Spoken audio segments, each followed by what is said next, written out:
அந்தி கிறிஸ்துவனுடைய ஆளுகையில் எல்லாருடைய நெற்றிகளிலையும் இல்லைன்னா மணிக்கட்டுகளிலையும் 666 அப்படின்ற ஒரு முத்திரையை அவங்க என்ன பண்ணுவாங்கன்னா போடுவாங்க. அப்போ இதுக்கு முன்னாடி உள்ள வசனங்களை நீங்கள் வாசிக்கும் போது வேதம் சொல்லுது, இந்த வாசிக்கலாமே, அது அந்த அதன் நாமத்தையாவது அதன் நாமத்தின் லக்கத்தையாவது அப்படின்னா 17வது வசனம், அதன் நாமத்தின் லக்கத்தையாவது தரித்து கொள்ளுகிறவன் தவிர வேறு ஒருவனும் கொள்ளவும் விற்கவும் கூடாதபடிக்கு செய்தது. அப்படின்னா நல்லா கவனிச்சுங்க, இந்த 666 இப்போ இந்த அந்தி கிறிஸ்து என்ன பண்ணுவோம் அப்படின்னு சொன்னா, இந்த 666 அப்படின்ற முத்திரையை யாரெல்லாம் தங்களுடைய நெற்றிகளிலையும் யாரெல்லாம் தங்களுடைய கையினுடைய மணிக்கட்டிலும் வைக்கிறார்களோ அவர்கள் மட்டும்தான் கொள்ள முடியும், வாங்க முடியும், விற்க முடியும் அப்படின்ற ஒரு ப்ரொசீஜரை கொண்டு வருவான். அப்போ சமீப காலமாய் நிறைய இடங்களில் இந்த சிப் அப்படின்றத பொறுத்துறாங்க, நிறைய மிருகங்களுக்கு பொறுத்துறாங்க. ஏறக்குறைய நிறைய காடுகளிலே இருக்கிற மிருகங்களுக்கு இந்த சிப்பை உள்ள பொருத்தி எங்கெங்க போகுது அப்படின்னு கண்காணிச்சுட்டு இருக்காங்க. மிருகங்களுக்கு டெஸ்ட் பண்ணிட்டு அதற்கு பிறகு மனுஷனிடத்தில் வருவார்கள். சில மேலை நாடுகளில் நீங்க நிறைய பேர் அந்த செய்தியை கேட்டிருப்பீங்க. மேலை நாடுகளிலே நிறைய பேர்களுடைய கையில என்ன பண்றாங்க அப்படின்னா, இந்த சிப்பை இப்பவே குழந்தைகளுக்கு பொருத்த ஆரம்பிச்சிட்டாங்க. அதே போல இந்த 666 இந்த 666 அப்படின்னு சொன்ன உடனே நிறைய பேர் இந்த நம்பரை வச்சு பயங்கரமா கணக்கு போடுவாங்க. அப்படின்னா நம்ம யூஸ் பண்ற பார்கோட நீங்க கூட்டி பார்த்தீங்கன்னா 666 அப்படின்னு வரும், இதை நீங்க வச்சிருக்கீங்கன்னா 666 வரும். இந்த மாதிரி நிறைய இருக்குது. அது ஒரு அந்த சப்ஜெக்ட்டுக்கு நான் போகல. ஆனா ஒன்று நினைத்து கொள்ளுங்கள், 666 அப்படின்ற இந்த 666 முத்திரையை ஒருவேளை நீங்கள் வருகையிலே கைவிடப்பட்டு இருந்தா நம்ம நிறைய பேர் என்ன பண்ணுவோம் அப்படின்னா, 666 ஒரு சிப்பு வைக்கணும். இன்னைக்கு ஒருவேளை கோயம்புத்தூர் இல்லை தமிழ்நாட்டில் சிப்பு வைக்கணும்னு ஒரு சூழ்நிலை வந்துச்சுன்னு வைங்களேன், எத்தனை பேர் நீங்கள் வைப்பீங்கன்னு நினைப்பீங்க? எத்தனை பேர் வைப்பீங்க? சிப்பு வச்சாதான் காய்கறி கடையில் போய் காய்கறி வாங்க முடியும், சிப்பு பொருத்தினா தான் நீங்கள் ட்ராவல் பண்ண முடியும். அந்த மாதிரி ஒரு சூழ்நிலை வந்துச்சு அப்படின்னா நீங்கள் எத்தனை பேர் அதை செய்ய மாட்டேன்னு சொல்லுவீங்க? நிறைய பேருக்கு ஒரு ஆனால் ஒன்று நீங்கள் நினச்சிக்கங்க, கண்டிப்பாக நீங்கள் செய்ய மாட்டேன்னு சொல்ல முடியாது. ஏன் அப்படின்னு சொன்னா, நம்ம இந்த உலகத்தில் வாழ்றோம், நமக்கு சாப்பாடு தேவையா இருக்குது, நம்ம டிராவல் பண்ண வேண்டியதா இருக்குது. அதனால ஒன்று நினைத்துக் கொள்ளுங்கள், இந்த 666 அப்படின்றது என்னைக்கோ ஒரு நாள் வரும். அன்னைக்கு அப்படி நான் வந்துருச்சுன்னா கண்டிப்பா நான் நோ தான் சொல்லுவேன், நான் அதை கையில மாட்டிக்க மாட்டேன், நெற்றியில போட மாட்டேன் அப்படின்னு நம்ம சொல்லிட முடியாது. ஏன் அப்படின்னா அந்த 666 ஏற்கனவே நம்ம என்ன பண்ணிட்டு இருக்கோம்னா, நம்ம நிறைய பேர் யூஸ் பண்ண சொல்லுங்க ஆரம்பிச்சிட்டோம். சமீபமாகி கொஞ்ச நாளைக்கு முன்னாடி வரைக்கும் நம்ம பார்த்தீங்க அப்படின்னு சொன்னால், இப்போ கடந்த நாட்களில் நான் ஒரு கடையில் சாப்பிட்றதுக்காக போனேன். அப்போ சாப்பிட்றதுக்காக போகும்போது ரொம்ப 2:30 மணி ஆயிடுச்சு. 2:30 மணிக்கு பசிக்குது, போய் ஆர்டர் பண்ணிட்டேன். ஆர்டர் பண்ண உடனே அவங்க பில்லு ஒரு 220 ரூபாய்க்குள்ள தான் சொன்னாங்க. அந்த டிஃபன் தான் சாப்பிட்டேன். அப்போ அவங்க சொல்லும்போது உடனே நான் என் பாக்கெட்டுக்குள்ளேருந்து காசை எடுத்து கொடுத்தா, சார் காசு வாங்க மாட்டோம் சார். என்ன காசு வாங்க மாட்டிங்களா? இல்லை ஜிபே பண்ணுங்க. பிரதர், எனக்கு ஜிபே ஆப்ஷன் என்கிட்ட இல்லை, நான் யூஸ் பண்ணுறது இல்லை, என்கிட்ட பணம் தான் இருக்குது. இல்லை சார், பணம் இல்லாமல் எங்களால் என்ன பண்ண முடியாது, பணத்தில் கொடுக்க முடியாது, எங்களுக்கு ஜிபே இல்லைன்னா இந்த QR கோடை ஸ்கேன் பண்ணி இப்படி தான் அனுப்ப முடியும் அப்படின்னு சொல்லி, சரி இந்த கடை பரவாயில்ல அப்படின்னு சொல்லிட்டு பக்கத்து கடையில் போய் பார்த்தா, அந்த கடையில் போன உடனே கேட்டேன், சார் கேஷ் கொடுத்தா வாங்குவீங்களான்னு கேட்டால், சார் இந்த மாலுக்குள்ள எந்த கடையில் போனாலும் நீங்கள் எது கொடுத்து வாங்க முடியாத பொருள் ஜிபே மட்டும்தான் பண்ணணும். இப்போ எனக்கு பசிக்குது, இப்போ என்ன பண்ணணும்? இப்போ என்கிட்ட ஜிபே இல்லை. உடனே நான் அந்த QR கோடை ஒரு ஃபோட்டோ எடுத்து சர்ச்சினுடைய ஆஃபீஸுக்கு அனுப்பி, இந்த மாதிரி இந்த பணத்தை போட்டு விடுங்க, நான் சாப்பிடணும் அப்படின்னு சொன்ன உடனே இங்கேருந்து அந்த பணத்தை போட்டு விட்டாங்க, எனக்கு சாப்பாடை கொடுத்தாங்க. அப்போது ஆண்டவருடைய பிள்ளைகளே, நமக்கு தெரிந்தும் தெரியாமலும் நம்ம என்ன பண்ணிட்டு இருக்கோம் அப்படின்னு சொன்னால், யாரோ ஒரு இந்த 666 அப்படின்ற முத்திரை எதற்காக ஆன்டி கிரைஸ்ட் கொண்டு வர்றான் அப்படின்னா, நம்மை கண்காணிக்கும்படியாய், நீங்க போகிறத அறிஞ்சுக்கிறதுக்காக, நீங்க என்ன பண்றீங்க, உங்களையும் என்னையும் வாட்ச் பண்றதுக்காக கொடுக்கப்படுகிற ஒரு முத்திரை தான் 666. ஸோ இந்த 666 அப்படின்றது வந்து 10 ஆண்டு 20 ஆண்டு தாண்டி வரல, வந்துருச்சு. அதை நம்ம பயன்படுத்த ஆரம்பித்தோம். இன்றைக்கும் நீங்கள் ஒன்று நினைத்து கொள்ளுங்கள், நம்ம நிறைய பேர் எதுக்குள்ளதான் இருக்கிறோம் அப்படின்னு சொன்னா, கண்காணிப்பை விட்டு வெளியில இல்லை. எங்க இருக்கிறோம் அப்படின்னு சொன்னா, கண்காணிப்புக்கு உள்ள வந்துட்டோம். அப்போ நிறைய பேர் வந்து நான் 666 போடவே மாட்டேன் அப்படின்னு எல்லாம் சொல்ல மாட்டீங்க. என்ன அப்படின்னா, ஆல்ரெடி அந்த 666 வந்து நமக்குள்ள கொண்டு வருகிறவன் இது போட்டு தான் ஆகணும்னு நம்மகிட்ட வலுக்கட்டாயமாய் அல்ல, மறைமுகமாய் எப்பொழுதுமே சத்துரு நமக்கு விரோதமாய் எழும்புகிறவன் வைக்கிறது நேரடியாக அல்ல. நம்மளை நிறைய நேரத்தில் எவனை விழுங்கலாமோ என்று சிங்கமாய் அல்ல, கர்ச்சிக்கிற சிங்கம் போல எவனை விழுங்கலாமோ என்று வகை தேடி சுற்றி திரிகிறான். பிசாசுக்கு ஆண்டவர் கொடுத்திருக்கிற இன்னொரு பேர் என்ன அப்படின்னா, அவன் நல்லவன் சொல்லல, அவன் திருடவும் கொல்லவும் அழிக்கிறதற்கும் வருகிறது போல சத்துரு எப்படி வர்றான்னா, திருடனை போல வருகிறான்.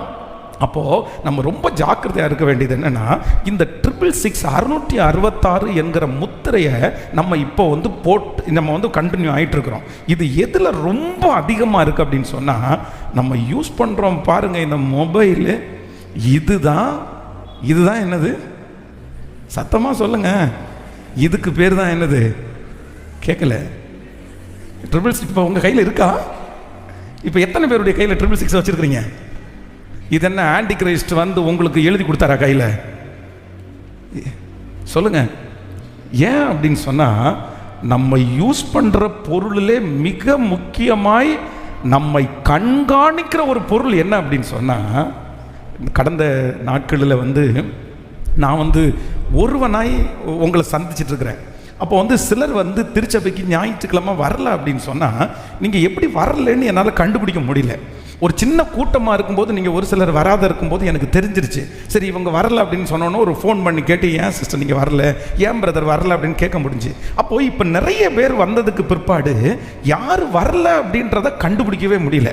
அப்போ உங்களுக்காக வந்து ஒரு ஆப் ஒன்று டெவலப் பண்ணணும் அப்படின்னு சொன்னேன். சொல்லும்போது அந்த அந்த மீடியாவில் இருக்கிற அந்த டீமோடு பேசும்போது நான் என்ன சொன்னேன் அப்படின்னு சொன்னால், பிரதர் எனக்கு ஒரு ஹெல்ப் பண்ணணும். என்ன ஹெல்ப் பண்ணணும் அப்படின்னு சொன்னால், எனக்கு ஒரு ஆப் பண்ணி தரணும். உள்ள எந்த பிலீவர்ஸ் உள்ள வர்றாங்க, ஞாயிற்றுக்கிழமை யார் வரலன்னு சொல்லி அவங்க அந்த ஆராதனை முடிச்சுட்டு வீட்டுக்கு போகிறதுக்குள்ள என் மொபைலில் லிஸ்ட்டு வந்துடணும். இவங்க வரலன்னு லிஸ்ட்டு வந்துடணும். ஸோ அப்போ வந்து இதுக்கு என்ன பண்ணலாம் அப்படின்னு சொல்லி ஒரு 5 நிறைய ஐடியாஸ். அப்போ வந்து ஒரு ஐடியா என்ன அப்படின்னு சொன்னால், இந்த ஏடிஎம் கார்டு மாதிரி ஒரு கார்டு, அந்த கார்டை வந்து பிரிண்ட் பண்ணி உங்கள் கையில் கொடுத்தா, நீங்கள் வெளியில் வந்து ஒரு சின்ன ஒரு மிஷின் வச்சுருப்போம். நீங்கள் வரும்போது அதை ஸ்வைப் பண்ணிட்டு வந்தால் போதும், உடனே என்ன ஆயிரும் அப்படின்னா நீங்கள் அட்டண்டன்ஸ் விழுந்துடும். இன்னொன்று ஒரு கியூஆர் கோடு, அந்த கியூஆர் கோடை உங்கள் பைபிளில் ஒட்டிட்டோன்னா, 2 பக்கமும் 2 ஸ்கேனர் வச்சுட்டோன்னா, நீங்கள் உள்ளே வந்தால் போதும், அது என்ன பண்ணிடும், அட்டண்டன்ஸ் போடுறோம். இந்த மாதிரி நிறைய ஐடியா பண்ணணும். அப்போது நான் என்ன சொல்கிறேன்னா, ஒருவேளை அவங்க கார்டை எடுத்துகிட்டு வராமல் இருந்தால் அவங்கள நோட் பண்ண முடியாது. சரி, ஒட்டுன பைபிளை எடுத்துகிட்டு வராமல் இருந்தால் நோட் பண்ண முடியாது. இப்படியே நிறைய உட்காந்து யோசிக்கும் போது ஒரு பிரதர் என்ன சொன்னார்னா, பாஸ்டர் ஒரு ஐடியா இருக்குது. என்ன ஐடியா அப்படின்னா, இந்த மொபைலில் லொக்கேஷன் அப்படின்னு ஒன்று இருக்குது. அது ஒரு பெரிய இது. என்ன அப்படின்னா, உங்களுடைய மொபைலை நாங்கள் கனெக்ட் பண்ணிட்டோன்னு வச்சுக்கோங்களேன், இந்த வாசலில் கிட்டத்தட்ட ஒரு 50 மீட்டர், அந்த 50 மீட்டரை வந்து நாங்கள் வந்து இந்த இடத்துல உங்களுடைய மொபைலோட சேர்ந்து அந்த லொக்கேஷனை பண்ணிட்டோன்னா, நீங்கள் உள்ள கேட்டுக்குள்ளே என்ட்ரு ஆகும்போது நீங்கள் வந்துட்டீங்கன்னு எங்களுக்கு தெரிஞ்சிடும். நான் என்ன சொன்னேன்னா, ஒரே ஒரு கண்டிஷன், ஜனங்களுடைய அட்டண்டன்ஸ் எனக்கு வேணும், ஆனால் யாரையுமே கஷ்டப்படுத்தக்கூடாது. இன்னொன்று, நம்ம அட்டண்டன்ஸ் எடுக்கிறோன்ற அந்த எண்ணமே அவங்களுக்கு வரக்கூடாது. இந்த ஒரு ஆப்ஷன் இருக்கு பாஸ்டர், இது வேணா செக் பண்ணலாமான்னு கேட்டு பேசிட்டு இருந்தோம். அப்போது ஆண்டவருடைய பிள்ளைகளே, ரத்தினபுரியில் ஒரு மூலையில் 10ஆம் கிளாஸ் ஃபெயிலான ஒருத்தருடைய மூளைக்குள்ள உங்களை கண்காணிக்கிறதுக்கு, உங்களை அட்டண்டன்ஸ் போடுறதுக்கு ஒரு ஒன்றை உண்டாக்கி இந்த மாதிரி பண்ணலான்னு யோசிச்சா, எங்களாலே கொஞ்சம் முயற்சி எடுத்து உங்களுடைய ஃபோன் நம்பரை வாங்கி உங்களுடைய அட்டண்டன்ஸு உங்களுக்கு தெரியாமலே உங்களுடைய நாலேஜே இல்லாமலே என்னால் உங்களை கண்காணிக்க முடியுமானால் நம்முடைய ஃபோன் மூலமாக ஏன் கண்காணிக்க முடியாதுன்னு நினைக்கிறீங்க? வேற ஒன்றும் இல்லை, ரொம்ப கவனமாக இருக்கணும். என்ன அப்படின்னு சொன்னால், இன்னைக்கு இந்த சோசியல் மீடியாவை குறித்த ஒரு பெரிய அறிவு நமக்கு வேணும். இந்த மொபைலை நீங்கள் யூஸ் பண்ணுற இந்த சோசியல் மீடியாவை நீங்கள் சரியான விதத்திலே நீங்கள் கையாளாவிட்டால் பெரிய பிரச்சனைக்குள்ளே நம்ம மாட்டிடுவோம். அதனால் இந்த ஃபஸ்ட்டு டே ஒரு 3 காரியத்தை நம்ம சொல்ல போகிறோம். ஒரு சோசியல் மீடியாவை, ஒரு மொபைலை ஒரு தேவனுடைய பிள்ளை பயன்படுத்துகிற 3 விதத்தினுடைய ஒரு அவேர்னஸை மட்டும் உங்களுக்கு கொடுத்து உங்களுக்காக ஜெபிக்க போகிறேன். அதனால் நம்ம ரொம்ப கவனமாக இருக்கணும். ஆண்டவர் உங்களை ஒரு வசனத்தை கூட வாசிக்கலாம். நீங்கள் இந்த ரெவலேஷன் வெளிப்படுத்தின விசேஷம் 15ஆம் அதிகாரத்தினுடைய 2வது வசனத்தை வாசிக்கலாமா? வெளிப்படுத்தின விசேஷம் 15வது அதிகாரத்தினுடைய 2வது வசனத்தை வாசிக்கலாம். அன்றியும் அக்கினி கலந்த கண்ணாடி கடல் போன்ற ஒரு கடலையும் மிருகத்திற்கும் அதன் சொரூபத்திற்கும் அதன் முத்திரைக்கும் அதன் நாமத்தின் லக்கத்திற்கும் உள்ளாகாமல் ஜெயம் கொண்டவர்கள் தேவனுடைய சுரமண்டலங்களை பிடித்து கொண்டு அந்த கண்ணாடி கடல் அருகே நிற்கிறதை கண்டேன். இன்னொரு விஷயம் கூட எல்லாரும் வாசிக்க போறோம். அன்றியும் அக்கினி கலந்த கண்ணாடி கடல் போன்ற ஒரு கடலையும் மிருகத்திற்கும் அதன் சொரூபத்திற்கும் அதன் முத்திரைக்கும் அதன் நாமத்தின் லக்கத்திற்கும், அந்த இடத்தை நோட் பண்ணிக்கங்க, உள்ளாகாமல். எல்லாரும் நோட் பண்ணிக்கிங்க. அப்படின்னா மேலே நீங்கள் வாச்சாதான் புரியும். அன்றியும் அக்கினி கலந்த கண்ணாடி கடல் போன்ற ஒரு கடலையும் மிருகத்திற்கும் அதன் சொரூபத்திற்கும் அதன் முத்திரைக்கும் அதன் நாமத்தின் லக்கத்திற்கும் உள்ளாகாமல் ஜெயம் கொண்டவர்கள் தேவனுடைய சுரமண்டலத்தை பிடித்து கொண்டு அந்த கண்ணாடி கடல் அருகே நின்றார்கள். அல்லேலூயா. அப்போ ஆண்டவருடைய பிள்ளைகளே, நம்முடைய கையில இனி கொடுக்க போகிற 666 முத்திரை அல்ல, அந்த லக்கம் அல்ல, அந்த நாமம் அல்ல, ஏற்கனவே நமக்கு கொடுக்கப்பட்டிருக்கிற, நம்மளை கண்ட்ரோல் பண்ற, நம்மளை பார்த்துட்டு இருக்கிற, நம்மளை கண்காணிக்கிற ஒரு கேஜெட் நம்மகிட்ட இருக்குது, ஒரு மெயில் ஐடி நம்மகிட்ட இருக்குது, ஒரு ஃபோன் நம்மகிட்ட இருக்குது, ஒரு நம்பர் நம்மகிட்ட இருக்குது, ஒரு வாட்ஸ்அப் நம்மகிட்ட இருக்குது, நமக்கு ஒரு யூடியூப் இருக்குது. இது எல்லாத்துலேயும் நீங்கள் என்ன சேட் பண்ணுறீங்க, என்ன பேசுகிறீங்க, நீங்கள் எதை பார்க்குறீங்க, எதை ஃபோனுக்குள்ளே வச்சிருக்கிறீங்க, நீங்கள் அதனுடைய ஸ்டோரேஜ் வச்சிருக்கிறீங்களோ இல்லையோ, நீங்க அதை டெலீட் பண்ணினாலும், எத்தனை வருஷம் தாண்டினாலும் உங்களுடைய ஐடியா வச்சு, உங்களுடைய மெயில் ஐடியா வச்சு, உங்களுடைய ஃபோன் நம்பரை வச்சு நீங்க பார்த்தது, நீங்க பேசினது, நீங்க ஸ்டோரேஜ் பண்ணது, இது எல்லாத்தையும் எடுக்கக்கூடிய ஒரு இடம் இருக்குது. அந்த இடத்திற்கு உள்ளாகாமல், அதுல உள்ளாகாமல் ஜெயம் கொள்ளுகிறவர்கள் தேவனுடைய சுரமண்டலத்தை பிடித்து கொண்டு அந்த கண்ணாடி கடல் அருகே. அப்போ முதல்ல ஜெயிக்க வேண்டியது 666 அல்ல. முதல்ல ஜெயிக்க வேண்டியது என்ன சொல்லுங்க சத்தமா? இந்த 666னுடைய ஒரு ஃபர்ஸ்ட் வெரைட்டி என்ன பண்ணியிருக்கிறது? இந்த 666ன்றது அப்டேட் பண்ண சாஃப்ட்வேர். பக்கத்தில் கையை பிடிச்சி சொல்லுங்க, அப்டேட் பண்ண சாஃப்ட்வேர். இப்போது வாட்ஸ்அப் நம்ம யூஸ் பண்ணுறோம், அப்படி இல்லை, சிலர் ஒரு 10 வருஷமாக 15 வருஷமாக யூஸ் பண்ணியிருப்பாங்கன்னு நினைக்கிறேன். இந்த 15 வருஷத்துக்கு முன்னாடி வந்த புதுசில் வாட்ஸ்அப்பை யூஸ் பண்ணும்போது வாட்ஸ்அப்பில் பார்த்தீங்க அப்படின்னா இன்னைக்கு இருக்கிற நிறைய ஆப்ஷன்ஸ் அதில் இல்லை, நிறைய நம்ம பண்ண முடியாது. இன்னைக்கு பார்த்தீங்க அப்படின்னு சொன்னால் ஒன்றும் இல்லை, உங்கள் மூஞ்சி இருக்குதா, இந்த மூஞ்சியை எடுத்து இப்படி டான்ஸ் பண்ணுற ஒரு பொம்மை, அந்த பொம்மைக்கு மேலே உங்கள் மூஞ்சியை எடுத்து வச்சு டிசைன் பண்ணி வாட்ஸ்அப்பில் அனுப்ப முடியும். அப்படின்னா நீங்கள் ஒரு மெசேஜ் அனுப்பின உடனே நீங்களே டான்ஸ் ஆடுறது மாதிரி கூட அனுப்பிடலாம், அந்த மாதிரி வந்துருச்சு. ஆனால் ஒரு 10 வருஷத்துக்கு முன்னாடி நீங்கள் ஒரு எஸ்எம்எஸ்க்கு ஒரு தேங்க்ஸோ இல்லைன்னா ஒரு பூங்கொத்தோ அனுப்பணும்னா நீங்கள் நினைக்கிற மாதிரி இவ்வளோ 3Dயெல்லாம் அனுப்ப முடியாது. அன்னைக்கு என்ன பண்ண தெரியுமா, ஏதோ விழுறது மாதிரி தோணும், கடைசியில் வந்தால் ஒரு பூங்கொத்து மாதிரி தெரியும், வேற எதுவுமே அனுப்ப முடியாது. இந்த 10 இயர்ஸில் வாட்ஸ்அப்பில் எத்தனையோ அப்டேட்ஸ் வந்திருக்குது. இன்னைக்கு இருக்கிற வாட்ஸ்அப் என்னென்ன ஜனங்களுக்கு தேவையோ அவ்வளோ தூரம் வந்துச்சு, இன்னும் ட்ரை பண்ணிட்டு இருக்கிறாங்க. அடுத்தும் ஜனங்களுடைய நீடு என்னன்னு தேவைப்பட்டு அப்டேட் பண்ணுவாங்க. ஆனால் அதனுடைய நேம் என்னதான்? வாட்ஸ்அப் தான். ஆரம்பித்தது. அப்போ நான் என்ன நம்புகிறேன் அப்படின்னா 666 அப்படின்றது லாஸ்ட்டில் வர்றதா இருக்கலாம், ஆனால் அது அப்டேஷன். ஆனால் எங்கே ஸ்டார்ட் ஆயிடுச்சு அப்படின்னா இந்த மொபைலில் ஆரம்பம் ஆகிவிட்டது. அப்போது ஃபஸ்ட்டு ஒரு தேவனுடைய பிள்ளை எதை ஜெயிக்கணும் அப்படின்னு சொன்னால், உங்களை கண்காணிக்கிறது ஒன்று பிசாசு, இன்னொன்று கர்த்தர். அவர் நம்மளை பார்க்கிறார். அதான் யோசேப்பு சொல்லும்போது சொல்கிறான், என் தேவனுக்கு விரோதமாக இவ்வளோ பெரிய பொல்லாங்க நான் எப்படி. இப்போ பாருங்களேன், இப்போ உங்கள்கிட்ட எல்லாத்தையும் கேட்குறேன், உங்கள் ஃபோனை மட்டும் எடுத்துட்டு ஆன்டி கிரைஸ்ட் வந்து இந்த பாரு 666 நீ போட்டு தான் ஆகணும் அப்படின்னு சொன்னால், இப்போ இல்லை நான்லாம் போட மாட்டேன், பாஸ்டர் பிரசங்கம் பண்ணியிருக்கிறாரு, ஐயோ 666 பைபிள்லேயே சொல்லப்பட்டிருக்குது, நீங்கள் எப்படி சொல்ல முடியும்னு நினைக்கிறீங்க? சொன்னோன்னா அந்த பக்கத்துலேருந்து பிசாசு என்ன சொல்லுவான் தெரியுமா? அட ஏற்கனவே நீ சப்ஸ்கிரைப் பண்ணிட்ட, ஏற்கனவே நீ சேர்ந்தாயிடுச்சு, ஏற்கனவே உங்களுடைய காரியத்தை எல்லாம் எங்கிட்ட கொடுத்தாச்சு, இனி ஒன்றும் புதுசாக கொடுக்க வேண்டிய அவசியம் இல்லை, நான் என்ன போடுறேனோ.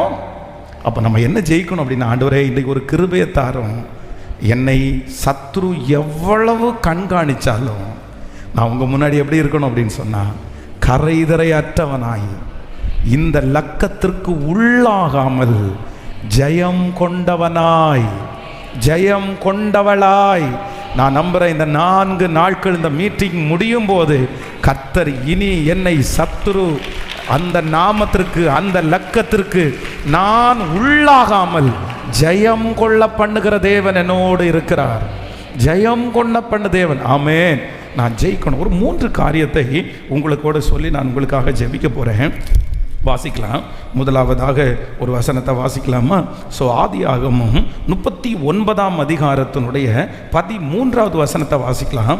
ஆதியாகமம் 39ஆம் அதிகாரம் 13வது வசனத்தை வாசிக்கலாம். அவன் தன் வஸ்திரத்தை அவள் கையிலே விட்டு வெளியே ஓடி போனதை அவள் கண்டபோது அவள் தன் வீட்டு மனிதரை கூப்பிட்டு, பாருங்கள்,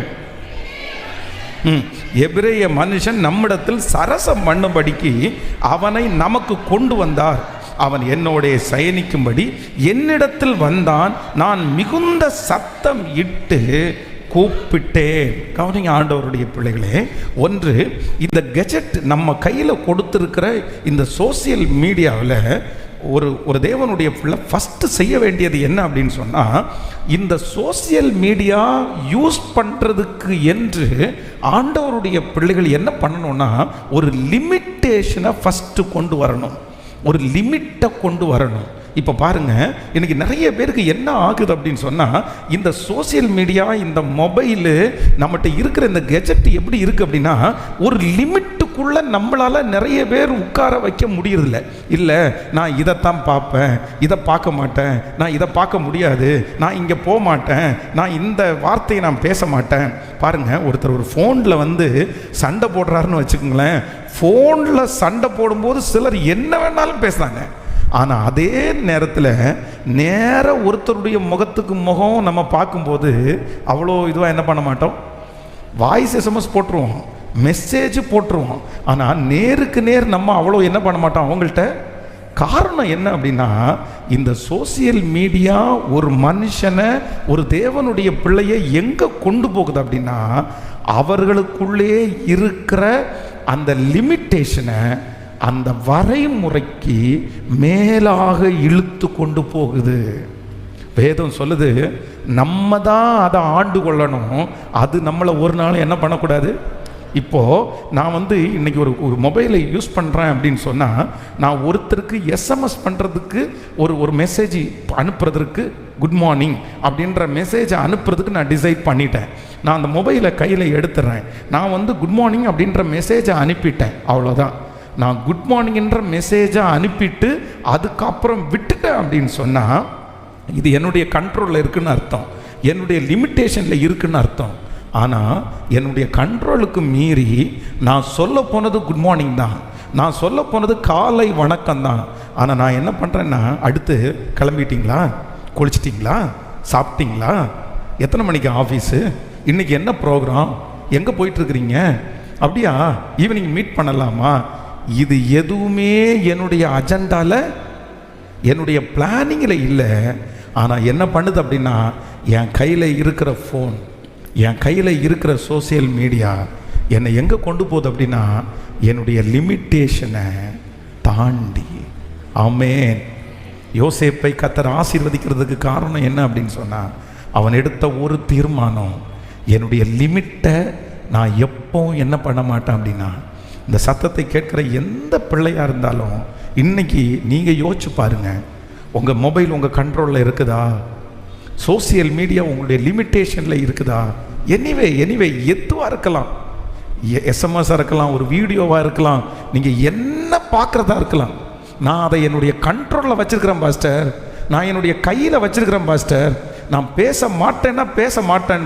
பாருங்கள், நிறைய பேர் இதை ரொம்ப வரைமுறைக்கு மிஞ்சி பயன்படுத்துறதுனால தான் இன்றைக்கி ரகசியங்களை நிறைய பேர் மூடி மறைக்கவே முடியாது.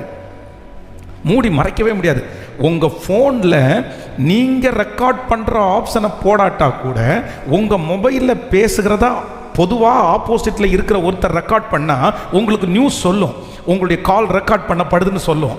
ஆனால் அந்த நியூஸே வராமல் நீங்கள் ஒருத்தரிடத்துல ஃபோன் பண்ணி பேசிகிட்டு இருக்கும்போது உங்கள் அனுமதி இல்லாமல், உங்களுக்கு தெரியாமல் உங்களுடைய காலை நீங்கள் பேசுகிறத ரெக்கார்ட் பண்ண முடியும்.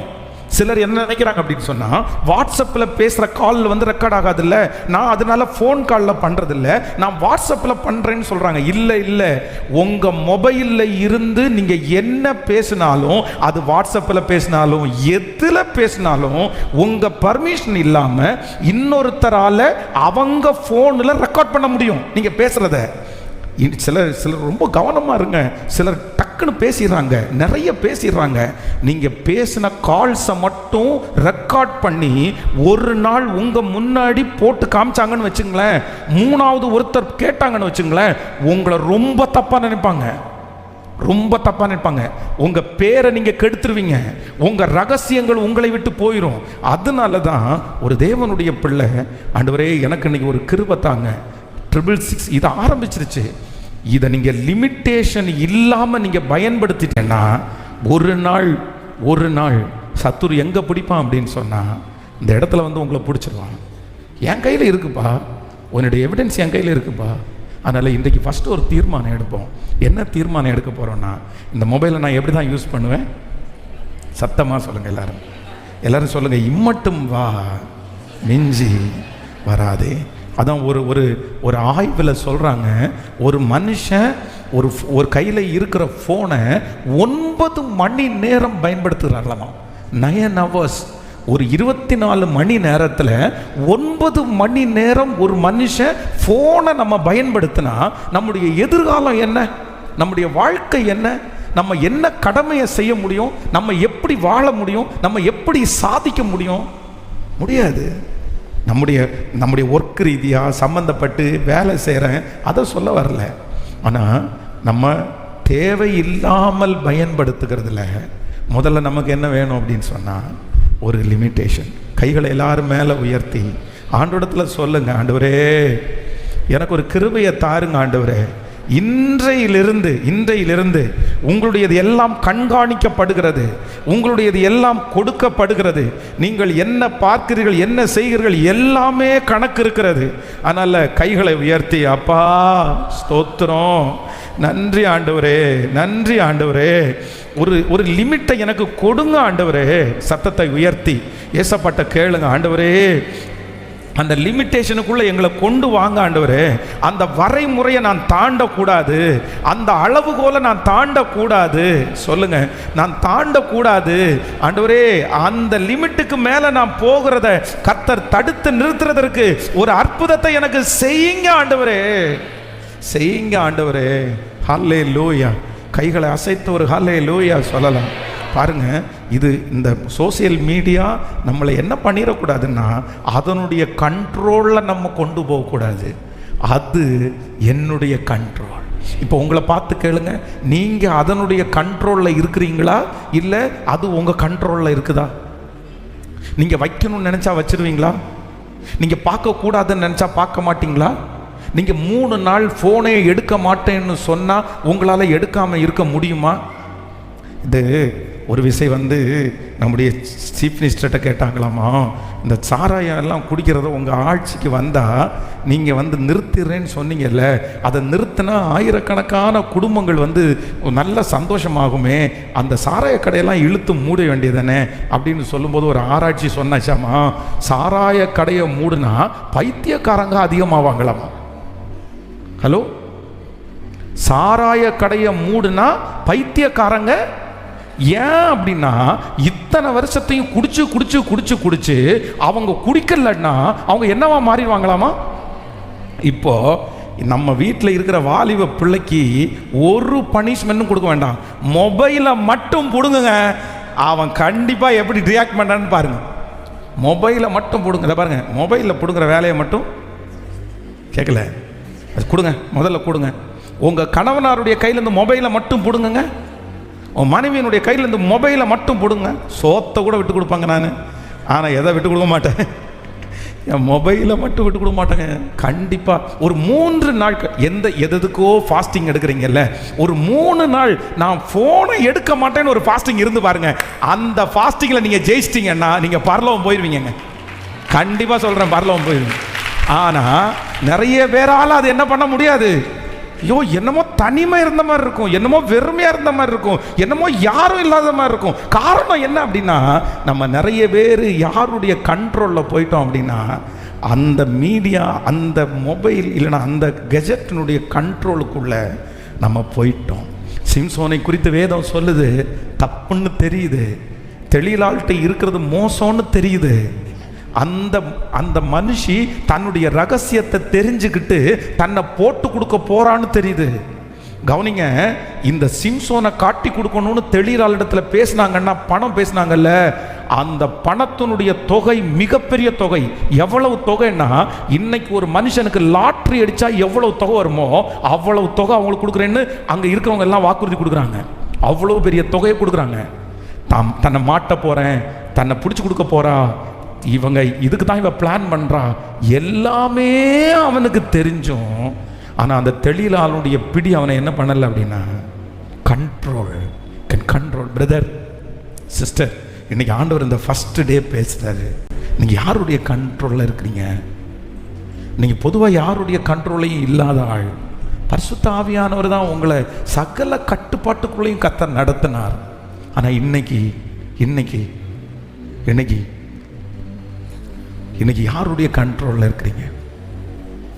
உங்கள்கிட்ட இருக்கிற அந்த 666 வந்து நீங்கள் அதுக்குடைய கண்ட்ரோலுக்கு போயிட்டீங்களா, இல்லை அதை உங்களுடைய கண்ட்ரோலுக்குள்ளே வச்சிருக்கிறீங்களா?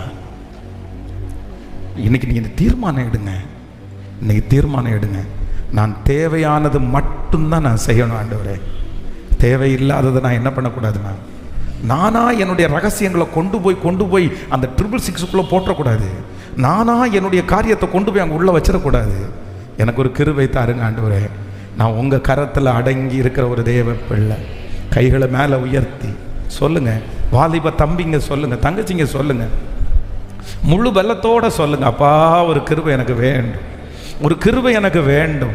இல்லை இதை ஆளுகை செய்கிறதுக்கு நான் விட மாட்டேன். சொல்லுங்க, இதை ஆளுகை செய்கிறதுக்கு நான் விட மாட்டேன்.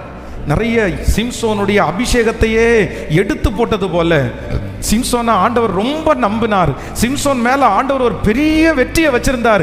ஆனா இந்த தெளிலாள் அப்படின்ற ஒரு 666, தெளிலாள் என்கிற ஒரு அந்த காரியம் அவனை அப்படியே கண்ட்ரோலுக்குள்ள வச்சிருந்ததுனால அவனுடைய தரிசனம் ஒன்றும் இல்லாம போச்சு, அவனுடைய எதிர்காலம் ஒன்றும் இல்லாம போச்சு, அவங்களுடைய வளர்ச்சிகள் எல்லாம் அப்படியே மூடி போகப்பட்டது. இன்னைக்கு ஆண்டவர் பேசுறாரு, உங்க மேல ஆண்டவர் ஒரு பெரிய திட்டத்தை வச்சிருக்கிறார். சிஸ்டர், உங்களை கொண்டு ஆண்டவர் ஒரு பெரிய நோக்கத்தை வச்சிருக்கிறாரு. உங்களை கொண்டு தான் ஆண்டவர் குடும்பத்தை கட்டணும்னு நினைச்சாரு.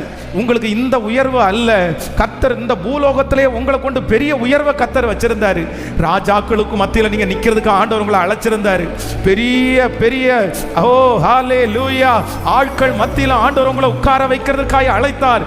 ஆனா என்னமோ தெரியல, ஏதோ ஒன்னுடைய கண்ட்ரோலுக்குள்ள நீங்க இருக்கிறீங்க. கர்த்தர் சொல்றாரு, இல்ல அது என்ன ஆளுகை செய்கிறதுக்கு நான் விட மாட்டேன். சொல்லுங்க, விட மாட்டேன். இயேசுவே, என் கண்ட்ரோலுக்குள்ள கொண்டு வரதுக்கு பலன் தாங்க ஆண்டவரே, நான் அதில் ஜெயிக்கணும் ஆண்டவரே. கேளுங்க, அப்பாட்ட கேளுங்க, அப்பா அதுல இருந்து நான் விடுதலை வேணும். விடுதலை வேணும், விடுதலை வேணும், விடுதலை வேணும். ஹல்லேலூயா. நான் யாருக்கும் அடிமைப்பட்டவன் அல்ல. சொல்லுங்க, நான் யாருக்கும் அடிமைப்பட்டவன் அல்ல. ஆமென். இப்போ கவனிச்சுங்க. இப்போ சொல்லுங்க, உங்களுக்கு 666 போடுறது ஆன்டி கிரைஸ்ட் நினைச்சா உங்களுக்கு போடுறது ஈஸியா கஷ்டமா? ஈஸியா கஷ்டமா? ரொம்ப ஈஸி. ஏன் அப்படின்னா அதனுடைய முழு உரிமையும் நம்ம என்ன பண்ணியாச்சு? கொடுத்தாச்சு. நம்ம யாருடைய கண்ட்ரோலில் இருக்கிறோம்? இந்த மொபைல் வாங்குறோம் பாருங்க. மொபைலில் வாங்கி ஃபஸ்ட்டு இந்த மொபைலை ஆன் பண்ணும்போது எடுத்த உடனே மொபைல் ஆன் ஆகாது. எடுத்த உடனே ஆன் ஆகாது. இந்த மொபைல் என்ன கேட்கும் அப்படின்னு சொன்னால், நிறைய விஷயம் உங்கள்கிட்ட அக்ரி பண்ணுறதுக்கு கேட்கும். இதெல்லாம் செய்வோம் ஓகேவா, இதெல்லாம் செய்வோம் ஓகேவா. யாராவது ஒருத்தர் அந்த புது மொபைல் வாங்கும்போது அது கேட்குற அத்தனை கேள்விகளையும் படித்து தான் நான் அக்ரி பண்ணேன்னு சொல்கிறோம். கை தூக்குங்க பார்க்கலாம். ஒருத்தர் சொல்லுங்க பார்க்கலாம். ஒருத்தர் சொல்லுங்க. நம்ம அத்தனை பேரும் என்னதான் பண்ணோம்னா நெக்ஸ்ட்டு நெக்ஸ்ட்டு நெக்ஸ்ட்டு நெக்ஸ்ட்டு கடைசியில் டன்னு, அவ்வளோதான் முடிஞ்சு. டன் கொடுத்துருப்பா. நம்ம ஓப்பன் பண்ணதில் தான் குறியாக இருந்தோம், நம்ம டிஸ்பிளே வர்றதில் தான் குறியாக இருந்தோம். ஆனால் அந்த மொபைல் தயாரிக்கிற மனுஷன் என்ன கேட்குறான்னு கூட நமக்கு, அதை கேட்குற அளவுக்கு பொறுமை நமக்கு. காரணம் என்னன்னா அது மேலே இருக்கிற அடிமைத்தனம், அது மேலே இருக்கிற மோகம்தான் காரணம். இப்போ உங்களே நீங்கள் நினச்சி பாருங்கள். நிறைய வயதான அம்மாங்களுக்கு கூட சொல்கிறேன், சிஸ்டர்ஸ்க்கு கூட சொல்கிறேன். ஒரு காலத்துல எல்லாம் சிஸ்டர்ஸ் எல்லாம் பண்ணின ப்ரேயர் எவ்வளவு தெரியுமா? எப்படி ப்ரேயர் பண்ணாங்க தெரியுமா? ஆனால் இன்னைக்கு ரொம்ப கஷ்டம். இன்னைக்கு நிறைய குடும்பங்களில் சண்டை, நிறைய குடும்பங்களில் பிரிவினை, கோர்ட்டு நிரம்பி வழியுது. ஆண்கள் நல்லவங்கன்றதுக்காக சொல்லலை, அதுக்கு நிறைய காரணம் என்ன தெரியுமா? இன்னைக்கு நிறைய சிஸ்டர்ஸு ஃபோன்லேயே தாங்க உட்காந்துருக்குறாங்க. ஃபோன்லேயே தான் உட்காந்துருக்காங்க. அதுவும் வீட்டிலேருந்து வேலைக்கு போகாத வீட்டில் இருக்காங்க பாருங்க. ஐயோ, எப்போ பாரு. நீ அடிமையாகாதீங்க, அடிமையாகாதீங்க. ஹல்லேலூயா. நான் ஒன்றுக்கும் அடிமைப்பட்டவன் அல்ல. இப்போ கணவன்மாரும் அப்படிதான். இன்னைக்கு நிறைய பேர் பிள்ளைகளோட சேர்ந்து தூங்க கூட போகிறதில்ல. காரணம் என்ன தெரியுமா? அவ்வளோதான், அவங்க அடிமை. நீ போய் தூங்கு. நிறைய குடும்பங்களில் குடும்பமாக தூங்கி எத்தனை நாள் ஆச்சு தெரியுமா? குடும்பமாக சாப்பிட்டு எத்தனை நாள் ஆச்சு தெரியுமா? காரணம் என்ன தெரியுமா? இந்த ஒரு ஃபோன், ஒரு கெஜெட், ஒரு லேப்டாப், இதற்கு அடிமை. யாருக்காக ஆண்டவர் பேசுகிறாருன்னு தெரில. நான் இந்த 4 days மீட்டிங்கில் கடைசியோட 3 days தான் நான் தெரியாமல் 4 days வச்சிட்டேன். ஏன் அப்படின்னு சொன்னால், இந்த வருகையை குறித்த செய்தி அவங்க இந்த படமெல்லாம் காமிச்சு, நிறைய இதெல்லாம் காமிச்சு ரொம்ப அழகாக பேசுவாங்க பாஸ்டர். அவங்களுடைய மெசேஜினுடைய டைப்பே வேறு, நம்ம வேறு. அதனால் இதோட அதில் மிங்கிள் ஆக வேண்டாம். நான் 4 days தான் அவர்கிட்ட கேட்டிருந்தேன். ஃபஸ்ட்டு ஃபிக்ஸ் பண்ணி 4 daysக்கு நோட்டீஸ் எல்லாம் போட்டாச்சு. அதுக்கப்புறம் பாஸ்டர்கிட்ட கேட்டால், இல்லை நான் 3 days தானே வரேன்னு சொல்லியிருந்தேன் அப்படின்னா, சரி பரவாயில்ல, அது போட்டது ஆண்டவர் சித்தம். ஒரு நாள் நம்ம பேசுவோம், யார் வர்றவங்க வரட்டும், கேட்குறவங்க கேட்கட்டும், பரவாயில்ல அப்படின்னு தான். ஆனால் உண்மையிலேயே நான் நம்புகிறேன், ஆண்டவர் யாரோ ஒருத்தரிடத்துல பேசுகிறாரு. உங்கள் மேலே ஆண்டவர் வச்சிருக்கிற நோக்கம் ரொம்ப பெருசு. கர்த்தர் சொல்லுகிறார், அதை ஜெயிக்கிறவன் எவனோ, அந்த காரியத்தை ஜெயிக்கிறவன் எவனோ, அவங்க கண்ணாடி கடலுக்கு முன்பாக தேவ சமூகத்தில் தேவனுக்கு முன்பாக நம்ம நிற்க போகிறோம். என் கண்ட்ரோல்ல தான் இருக்கும், என் கண்ட்ரோல்ல தான் இருக்கும். இனி நான் இன்னையிலிருந்து நான் கண்ட்ரோல் பண்ண ஆரம்பிக்கிறேன். இனி நான் நினைச்சாதான் அதை பயன்படுத்துவேன். நான் ஆஃப் பண்ணணும்னு நினைச்சா ஆஃப் பண்ணுவேன், நான் ஆன் பண்ணணும்னு நினைச்சா ஆன் பண்ணுவேன். இந்த டைம்ல நான் நிறுத்தணும்னு நினைச்சா அந்த டைம்ல ஒரு நிமிஷம் கூட மாறாம நான் அதை முடிச்சுட்டு வெளியே போவேன். இந்த தீர்மானம் மட்டும் எடுங்க. நான் நம்புறேன், ஆண்டவர் உங்களுக்கு நிறைய நேரம் கொடுப்பார். அந்த நேரத்தில் நீங்க வெற்றியாய் பயன்படுத்த முடியும். ஹல்லேலூயா. கர்த்தர் ஏதேன் தோட்டத்தில் ஆதாமையும் ஏவாளையும் கொண்டு போய் நிறுத்தி அவங்களுக்கு கொடுத்த ஒரு பெரிய அதிகாரம் என்ன அப்படின்னா, நீ ஆண்டு கொள்ளுவாய், நீ ஆண்டு கொள்ளுவாய். நான் நம்புறேன், இன்னைக்கு முதல் நாள் கர்த்தர் உங்க தலை மேல, என் தலை மேல ஒரு அபிஷேகத்தை தரட்டும். நீ ஆண்டு கொள்ளுவாய். நீ ஆண்டு கொள்ளுவாய். அது உன்னை ஆளுகை செய்வது இல்லை, அது உன்னை ஆளுகை செய்வது இல்லை. கேளுங்க அப்பாட்ட, ஆமென் தகப்பனே, இனி என் வாலிப பிள்ளை அது ஆளுகை செய்யக்கூடாது, வாலிப தங்கச்சி அதை ஆளுகை செய்யக்கூடாது, ஆளுகை செய்யக்கூடாது. ஹல்லேலூயா. நல்ல தம்பி தங்கச்சிங்க எல்லாம் தயவு செய்து யூத்ஸ் வந்து நீங்கள் நிறைய பேர் அட்டன் பண்ணுவீங்கன்னு நினைக்கிறேன். தயவு செய்து ஒரு கண்ட்ரோலுக்குள்ளே கொண்டு வந்துருப்பா. நீ தயவு செய்து படுத்து தூங்கு, அந்த மொபைலை ஆஃப் பண்ணிட்டு படு, தயவு செய்து படு. எந்திரிச்ச உடனே நீ அதை தேடாத. ஸோ நம்பர் 2 வேகமாக உங்களுக்கு சொல்கிறேன். நம்பர் 2 ரெண்டாவது வாசிக்கலாம். யோவான் எழுதின சுவிசேஷம் 21ஆம் அதிகாரத்தினுடைய 20வது வசனத்தை வாசிக்கலாமா? 21ஆம் அதிகாரம் 20வது வசனத்தை வாசிக்கலாம். பேதுரு திரும்பி பார்த்து இயேசுவுக்கு அன்பாய் இருந்தவனும் ராப்போஜனம் பண்ணுகையில் அவர் மார்பிலே சாய்ந்து, ஆண்டவரே உம்மை காட்டி கொடுக்கிறவன் யார் என்று கேட்டவனுமாகிய சீசன் பின்னே வருகிறதை கண்டான். அவனை கண்டு பேதுரு இயேசுவை நோக்கி, ஆண்டவரே இவன் காரியம் என்ன என்றான். அதற்கு இயேசு, நான் வரும் அளவும் இவன் இருக்க எனக்கு சித்தமானால் உனக்கு என்ன, என்னை பின்பற்றி வா என்றார். கவனிங்க எல்லாரும், என்ன கவனமாய் கவனிங்கள். இது என்ன சப்ஜெக்ட் அப்படின்னு சொன்னால், ஆண்டவருக்கு ரொம்ப நேசமான இந்த யோவான் வருகிறார். ஆண்டவர் ஒவ்வொருத்தரை குறித்து சொல்லிகிட்டே இருக்கிறார்.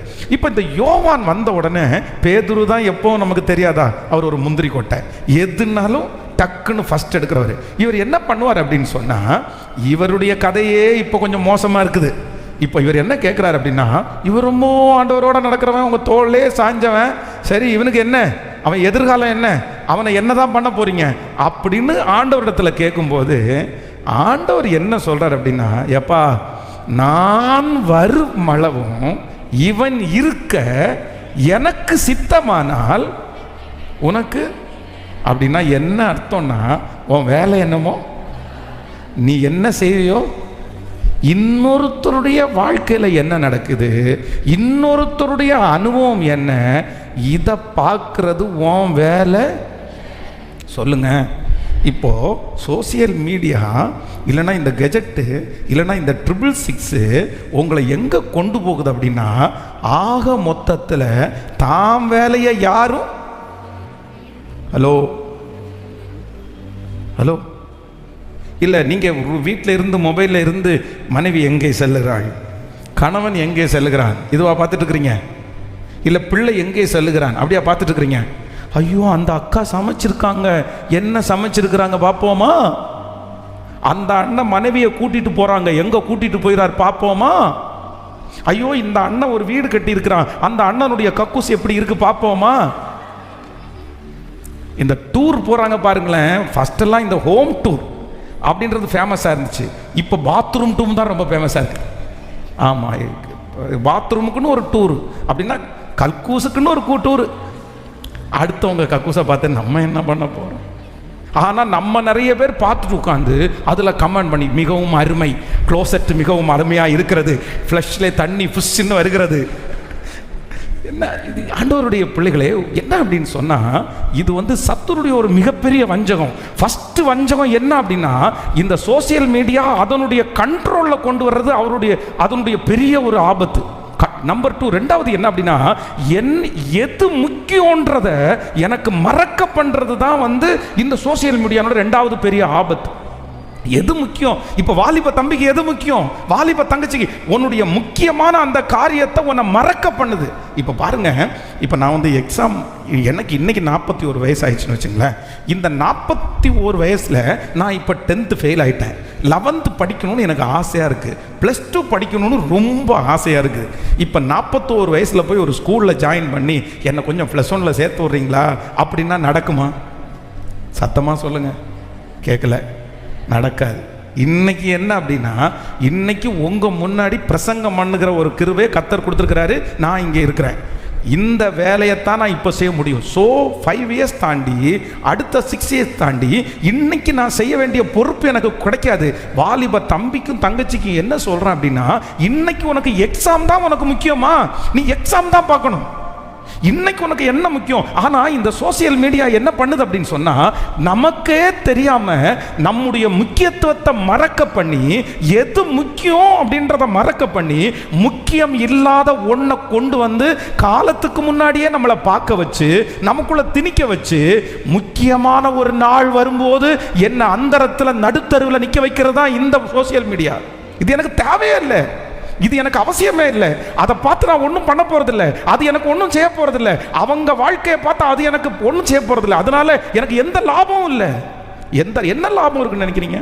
இப்போ அரசியல்வாதிகளும் அத்தனை பேர் இருக்காங்க. இந்த அரசியல்வாதிக்கு பின்னாடி கொடியை பிடிச்சிட்டு போறாங்க. வாலிப தம்பி 15 வருஷம் அரசியல்வாதிக்கு பின்னாடி இருந்தேன்னு சொல்றவன் என்ன செய்வான்னு நினைக்கிறீங்க? 15 வருஷம் ஏன் அந்த அரசியல்வாதி வீட்டில் வந்து ஏதாவது பண்ணுவாரா? அவருக்கு யாருன்னே தெரியாது, யாருன்னே தெரியாது. ரொம்ப கவனமாக இருக்கணும், ரொம்ப கவனமாக இருக்கணும். நான் ஏன் சோஷியல் மீடியாவை ரொம்ப கவனமாக யூஸ் பண்ணணும் அப்படின்னா, எனக்கு முக்கியமே இல்லாததற்கு நேராகி என்ன அது என்ன பண்ணுது அப்படின்னா, என்னை அறியாமலே ட்ராவல் பண்ண வைக்குது. சிஸ்டர், இந்த ஒன்று நினைத்து கொள்ளுங்கள், இந்த சொல்வதெல்லாம் உண்மை அப்படின்னு ஒரு ப்ரோக்ராம் வந்துச்சு தெரியுமா? நிறைய பேர் பார்த்துருப்பீங்கன்னு நினைக்கிறேன். நான் சொல்கிறேன், அவங்க கோச்சிட்டா கூட பரவாயில்ல, த worst ப்ரோக்ராம். இது ஒரு விதத்தில் பார்க்கறதுக்கு அவங்களுக்கு சரியாக இருக்கலாம். ஆனால் இன்னொருத்தருடைய வாழ்க்கையை வெட்டா வெளிச்சத்திற்கு கொண்டு வந்து இன்னொருத்தருடைய நியாயத்தை உட்கார்ந்து பேச வச்சு, இதனால் அழிஞ்சு போன குடும்பம் எத்தனை தெரியுமா? கட்டப்பட்ட குடும்பம் இல்லை. அவங்க அந்த சொல்வதெல்லாம் உண்மையில் போய் நாங்கள் ரெண்டு பேரும் எங்களுடைய மானத்தை இங்கே விட்டுட்டோம். அவங்க என்ன திட்டுனாங்க, நான் அவங்க திட்டினேன். அவங்களுடைய தண்டவாளத்தில் நான் சொன்னேன் சொல்லிட்டு எங்களுக்கு அதில் ஒன்று சேர்த்துட்டாங்கன்னு எத்தனை ஃபேமிலியை காமிக்க முடியும்னு நினைக்கிறீங்க? எத்தனை ஃபேமிலியை காமிக்க முடியும்? பிசாசு வந்து இது வெறும் உலகத்தானே மட்டும் இல்லை, எத்தனை கீழ்ப்படிதல் உள்ள மனைவியை கீழ்ப்படிதல் இல்லாமல் பண்ணியிருக்கு தெரியுமா? எத்தனை நல்ல கணவன்களை அசுத்தமான வழியில் நடத்தியிருக்கு தெரியுமா? ஐயோ, இது ஊழியத்தில் இருக்கிறதுனால தெரியும், எத்தனை பேரோ சந்திக்கிறோம். ஒரு கணவனார் என்னிடத்துல வந்து சொல்கிறாரு, பாஸ்டர், என் மனைவி ரொம்ப நல்லா இருந்தா பாஸ்டர், ஆனால் இந்த சொல்வதெல்லாம் பார்த்து பார்த்து பார்த்து பார்த்து பார்த்து கெட்டு போயிட்டா பாஸ்டர். அதுக்கு முன்னாடி அவளை நான் அடிமையாக நடத்தினதே இல்லை. நான் சொல்கிற வார்த்தைக்கு அடிமையாக அவள் கன்சல்ட் பண்ணதும் இல்லை. அவள் அதை கீழ்ப்படிதால தான் எடுத்திருக்கிறா. ஆனால் இந்த ப்ரோக்ராம் பார்த்ததுக்கு பிற்பாடு, நீ என்ன அடிமையாக வச்சிருக்கிற, நீ என்ன அடிமைப்படுத்துகிற, சாதாரணமான ஒரு காரியத்தை இதை செய்யுமான்னு சொன்னால் கூட நீ என்ன உன் இஷ்டத்துக்கு என்ன ஆட்டி படைக்கிறேன்னு நினைக்கிறேன். அதெல்லாம் நான் பண்ண முடியாது, அதெல்லாம் நான் செய்ய முடியாது. இல்லைம்மா, இது கீழ்ப்படிதலில் ஒன்று. இது எங்கே போய் கீழ்ப்படிதல்? இது ஆணாதிக்கம், இது அடிமைத்தனம். அவ்வளோ வருத்தமாக சொல்கிறாரு. சிஸ்டர், ஒன்று நினைத்து கொள்ளுங்கள், உலகத்தில் ஒரு 4 ஸ்க்ரீனுக்கு முன்னாடி பேசுகிறத நம்பிட்டு உங்கள் வாழ்க்கையை நீங்கள் என்ன பண்ணிடாதீங்க, சத்தமாக சொல்லுங்கள், இழந்துடாதீங்க. கடந்த சில மாதங்களுக்கு முன்பாக ஒரு பிரபலமான ஒரு யூடியூபரை சந்தித்தேன். பிரபலமான ஒரு யூடியூபர். அவர் வந்து என்னை வந்து அவர் வந்தார். அவர் பேசி எனக்காக ஜெபம் பண்ணுங்க அப்படின்னு சொன்னார். அப்போ அவருக்காக ஜெபம் பண்ணும்போது அவருடைய பிரச்சனையெல்லாம் சொன்னார். அவருடைய பிரச்சனையெல்லாம் கேட்ட உடனே நான் ஆடி போயிட்டேன். ஆனால் எல்லாருக்கும் முன்னாடியும், எல்லாரும் பார்க்குற ஃபேஸ், எல்லாரும் முன்னாடியும் அவர் பண்ணுற ப்ரோக்ராம் எப்படி இருக்குது தெரியுமா? நீங்கள் அவரை பார்த்தீங்கன்னா இவரை மாதிரி சந்தோஷமானவர் யாருமே இல்லை. இந்த ஃபேமிலி மாதிரி சந்தோஷமான ஃபேமிலி. ஆனால் அவருடைய பின்னாடி, ஸ்க்ரீனுக்கு பின்னாடி, இந்த கேமராவுக்கு பின்னாடி அவருடைய வாழ்க்கையை பார்த்தீங்க அப்படின்னா எப்படி இருக்கு தெரியுமா? நரகம். ஆனால் நம்ம நிறைய பேர் என்ன பார்க்க தெரியுமா? இந்த கேமராவுக்கு முன்னாடி இருக்கிறத பார்த்த உடனே இதுதான் அப்படின்னு. அது ஸ்கிரிப்ட், அது எழுதி வச்சு படிக்கிறது, அது யூகம். அது ஒரு நாளும் என்ன ஆயிராது அப்படின்னா வாழ்க்கை ஆயிராது. ஹல்லேலூயா. கைகளை உயர்த்தி ஒரு ஹல்லேலூயா சொல்ல. இப்போ நீங்கள் தீர்மானம் எடுங்க. இனி ஒரு தீர்மானம் எடுக்கிற, ஆண்டவரே, எனக்கு அவசியம் இல்லாத ஒன்றை நான் பார்க்க மாட்டேன், அதுக்காக நேரத்தை செலவிட மாட்டேன். கையை உயர்த்தி சொல்லுங்க பார்க்கலாம் எல்லாருமே. முழு பலத்தோடு. அது எனக்கு தேவை இல்லாததில் சொல்லுங்க, எனக்கு தேவை இல்லாததில் ஆமென். நான் தலையிட போகிறது இல்லை சொல்லுங்க. முழு பலத்தோடு சொல்லுங்க. ஆமென். ஸ்தோத்திரம் ஸ்தோத்திரம் ஸ்தோத்திரம் ஸ்தோத்திரம் ஸ்தோத்திரம். ஆண்டவரே, இப்போ அதிலிருந்து ஆமென். இந்த நீங்கள் சோசியல் மீடியாவில் உள்ளே போகும்போது 5 மினிட்ஸ் பார்க்கலாம் அப்படின்னு உள்ளே போகும்போது இந்த சோசியல் மீடியாவை நடத்துகிற அந்த மனிதர்கள் நீங்கள் எவ்வளவு நேரம் பார்க்குறீங்களோ அவ்வளவு தூரம் அவங்களுக்கு கெயின். அதனால உங்களை எவ்வளவு தூரம் பார்க்க வைக்கணுமோ அந்த அளவுக்கு அவங்க என்ன பண்ணுவாங்க? இழுப்பாங்க. பாருங்க, ஒரு நல்லதுக்காக பயன்படுத்துகிறவங்க நிறைய பேர் இருக்கிறீங்க. இதன் மூலமாக செய்தி கேட்குறோம், இதன் மூலமாக தான் பாடல்களை கேட்குறோம். இந்த சோசியல் மீடியா வந்ததுக்கு இப்போ பாருங்கள், நம்ம இங்கே செய்தியை இங்கே சர்ச்சில் இவ்வளோ பேர் நம்ம கவனிச்சுட்டு இருக்கிறோம். ஆன்லைனில் கிட்டத்தட்ட 3700 பேர் லைவ்லே இருக்கிறாங்க. 3700 பேர் லைவ்லே இருந்து அவங்க நிறைய பேர் எத்தனை நாடு, எவ்வளோ நாடுகள் இருந்தெல்லாம் கேட்டிருக்காங்க. ஒரு விதத்தில் இந்த சோசியல் மீடியா பிசாசு அவனுக்காக அதை ஆதாயப்படுத்தினாலும் இதை நல்ல வழியிலே கர்த்தருக்காக பயன்படுத்துகிறவர்களையும் கர்த்தர் வைத்திருக்கிறார்.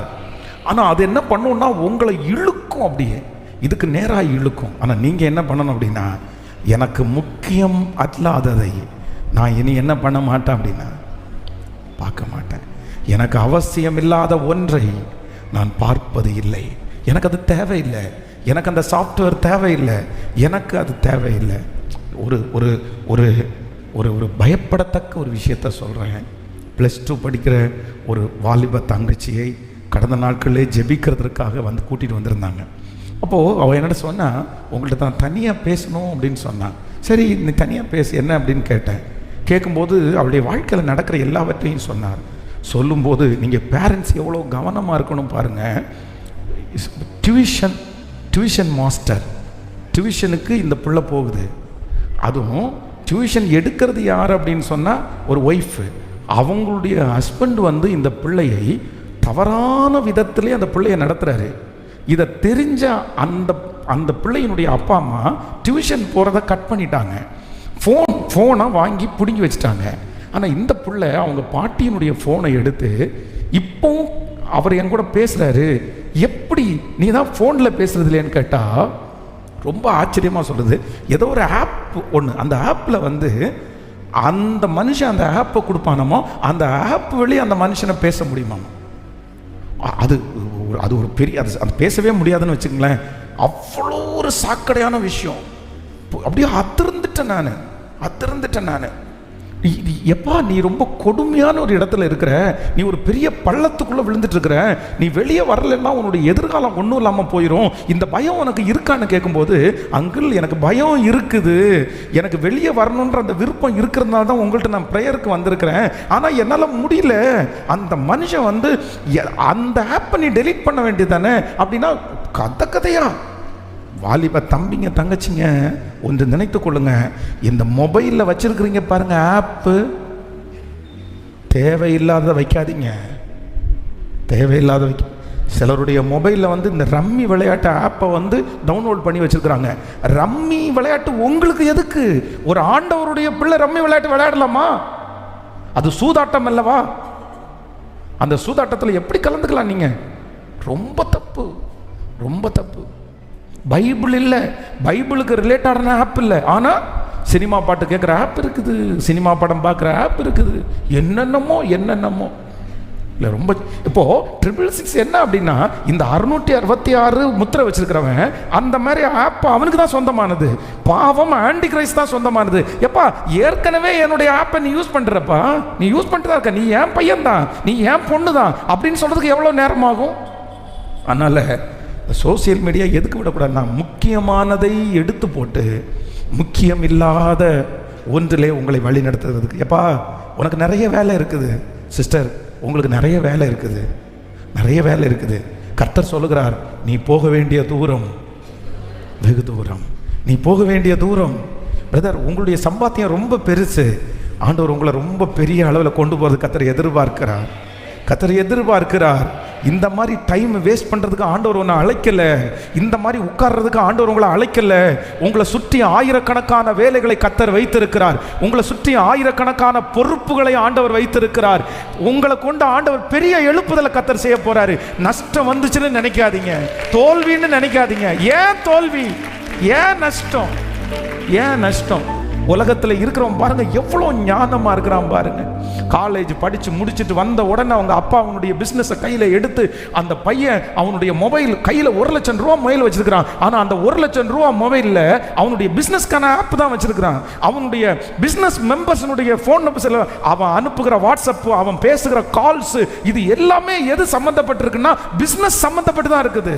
அவன் ஒரு போன் பண்ணி ஒருத்தர்கிட்ட பேசினான்னா 500 ரூபாய் லாபம் இல்லாம அவன் பேச மாட்டேங்கிறான். அவன் ஒருத்தருக்கு வாட்ஸ்அப் பண்ணான் அப்படின்னா அவனுடைய கம்பெனியுடைய கொட்டேஷனை, அவனுடைய கம்பெனியுடைய என்வெல்ப்மென்ட் தான் அனுப்புறான். ஆனா ஆண்டவருடைய பிள்ளை, வேதத்தை வாசிக்கிற பிள்ளை தன்னுடைய மொபைல்ல வாட்ஸ்அப் அனுப்பும்போது, நீ அனுப்புற வாட்ஸ்அப்பினுடைய அந்த படம் என்ன படம்? நீ அனுப்புற அந்த ரிசல்ட் என்னது? அதுல என்ன யூஸ்? உனக்கு என்ன லாபம்? நீ போஸ்ட் பண்ற அந்த போஸ்ட்ல என்ன லாபம்? உலகத்தில் இருக்கிற மனுஷன் இன்ஸ்டாகிராமில் ஒரு போஸ்ட்டை போட்டுட்டு அவன் போடுற போஸ்ட் என்ன அப்படின்னா அவனுடைய ஃபியூச்சரை போடுறான், அவனுடைய பிஸ்னஸை போடுறான். ஆனால் நம்ம நிறைய பேர் தேவையில்லாத ஏதோ ஒரு ஃபோட்டோ போட்டு நம்மளே ஃபோட்டோ பிடிச்சிட்டு எத்தனை லைக் வரும், எத்தனை கமெண்ட்ஸ் வருதுன்னு பார்த்தா அதனால என்ன பிரயோஜனம் உனக்கு? உன் எதிர்காலம் ஒன்றும் இல்லாமல் போகணும். நீ ஜோம் பண்ணி சர்ச்சுக்கு வந்து இதில் எல்லாம் கோட்டை விட்டா எப்படி ஆசீர்வதிக்கப்பட முடியும்? வேதம் சொல்லுகிறது, நாட்கள் பொல்லாதவைகளாய் இருப்பதினால் காலத்தை பிரயோஜனப்படுத்திக் கொள்ளுங்கள். எப்பா, இந்த வாய்ப்பு உனக்கு எப்பவும் கிடைக்காது, இந்த சூழ்நிலை உனக்கு எப்பவும் வராது. திறவுண்ட வாசல் அடைக்கப்படுறதுக்கு முன்னாடி, உனக்கு கொடுக்கப்படுகிற வாய்ப்புகள் மூடுகிறதற்கு முன்னாடி யார் முன்னாடி போறாங்களோ அவங்களை கர்த்தர் ஆசீர்வதித்து விடுதலை கொடுக்கிறதுக்கு வல்லவரா இருக்கிறார். அதனால தேவையானது பிரதர், தேவையானது பிரதர். நீங்க ஒரு மொபைல்ல வந்து ஒருத்தருக்கு SMS அனுப்புனா அதுல காரணம் இருக்கணும் பிரதர், அது ஒர்த் இருக்கணும் சிஸ்டர், அதுல ஒர்த் இருக்கணும் சிஸ்டர். நீங்க சிரிங்க தப்பு இல்லை, நீங்க ஜாலியா இருங்க தப்பு இல்லை, அதெல்லாம் நான் தப்புன்னு சொல்ல. ஏன்னா மனுஷனுக்கு ரிலாக்ஸ் தேவைப்படுது. நீங்க வந்து ஒரு மொபைல்ல ஒரு சந்தோஷமான ஒரு நிகழ்ச்சியை பகிர்ந்துக்கிறதுல அதை தப்புன்னு சொல்ல. பட் ஆனா உலகத்தில் இருக்கிறவங்க அதை வந்து தங்களுடைய டெவலப்மெண்ட்டுக்காக பயன்படுத்தும் போது நீங்க உங்களுடைய அழிவுக்காக அதை பயன்படுத்தலாமா? அழிவுக்காக பயன்படுத்தலாமா? சொல்லுங்க, அழிவுக்காக பயன்படுத்தலாமா? சிஸ்டர், ஒரு ஹோம் டூர் வீட்டை டூர் போடுறவங்க வந்து நம்ம பார்க்குற வாடிக்கையாளர்களா? இல்லை. எல்லாரும் 2வது காரியத்திற்காக ஜெபிக்க போகிறோம். ஆண்டவரே, இனி இந்த சோசியல் ஃபஸ்ட்டு நம்பர் 1 முதலாவதாக ஆண்டவர் பேசினார், நான் இந்த சோசியல் மீடியாவை என்ன பண்ணணுமாமா? லிமிட்டேஷன். நம்பர் 2, 2வது இதை என்ன பண்ணுவேன்னா முக்கியமானதை மட்டுமே, முக்கியமானதை, இது அவசியம் அல்ல அப்படின்னா நான் கண்டிப்பாக அதுக்குள்ளே என்ன பண்ண மாட்டேன்னா, இது இப்போ தேவையில்லை. ஏதோ ஒரு வாலிப தங்கச்சியை பார்த்து கர்த்தர் சொல்கிறாரு, இந்த SMS இப்போ தேவையில்லை, இந்த லவ் இப்போ தேவையில்லை, இந்த கான்வர்சேஷன் இப்போ தேவையில்லை, இப்போ உனக்கு படிப்பு தான் முக்கியம், இப்போ உனக்கு இந்த வேலை தான் முக்கியம், இப்போ என்ன தேவையோ அதை பாருங்க, அதை பண்ணுங்க. ஹல்லேலூயா, ஹல்லேலூயா. கைகளை உயர்த்தி சொல்லலாமா? பாட்ட கேட்கலாம். ஆண்டவரே, பெரியவங்க கூட அப்படிதான், இன்னைக்கு என்னமோ முதல் நாள் இந்த மீட்டிங்கை ஆண்டவர் தான் ஏற்படுத்தினார்னு நான் நம்புறேன். நிறைய பேர் இந்த கட்டுக்குள்ள இருக்கிறதுனால நான் நம்புறேன், நாளைக்கு நாளானைக்கு அடுத்த நாள் வர்றவங்க மட்டும் லக்கி கிடையாது, இந்த ஃபர்ஸ்ட் நாள் கலந்து கொள்ளுகிறவர்கள் விசேஷமானவர்கள் அப்படின்னு நான் நம்புறேன். ஆண்டவர் உங்களோட முகமுகமா பேசிட்டு இருக்கிறாரு, நேருக்கு நேரு பேசிட்டு இருக்கிறாரு. வாலிப தம்பி, இல்ல, ஆண்டவர் உன்னை முக்கியத்துவப்படுத்துறதுக்கு கர்த்தர் விரும்புறாரு. உன் மேல ஆண்டவர் வச்சுக்கிற நோக்கம் ரொம்ப பெருசு, உங்க மேல ஆண்டவர் வச்சுக்கிற நோக்கம் ரொம்ப பெருசு. ஆனா பிசாசு உன்னை எங்கேயோ ஒரு இடத்துல கொண்டு போய் உட்கார வைக்கிறான். ஹல்லேலூயா, ஹல்லேலூயா, ஹல்லேலூயா. இயேசுவே, அந்த கிருபை என் மேல் வரட்டும் ஆண்டவரே. நன்றி அப்பா, நன்றி. யோசேப்பை போல் நான் ஒழுங்கில்லையே, நோவாவை போல் நீதிமானும் இல்லையே, யோசேப்பை போல் நான் ஒழுங்கில்லையே, நோவாவை போல் நீதிமானும் இல்லையே, ஆபிரகாமை போல் விசுவாசி இல்லையே, தானியேலை போல் ஆபிரகாமை போல் விசுவாசி இல்லையே, தானியேலை போல் உம்மை வேண்டவில்லை. நானாக வந்து நிற்கிறேன். சொல்லுவோம், நானாக வந்து நிற்கிறேன்.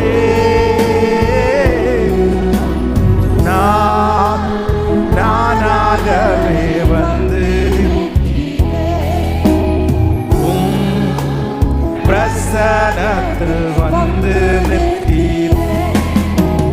நீ இன்று ஏற்றுக்கொள்வீரா? ராஜ்யம் சேர்ந்து கொள். நானாகவே நானாகவே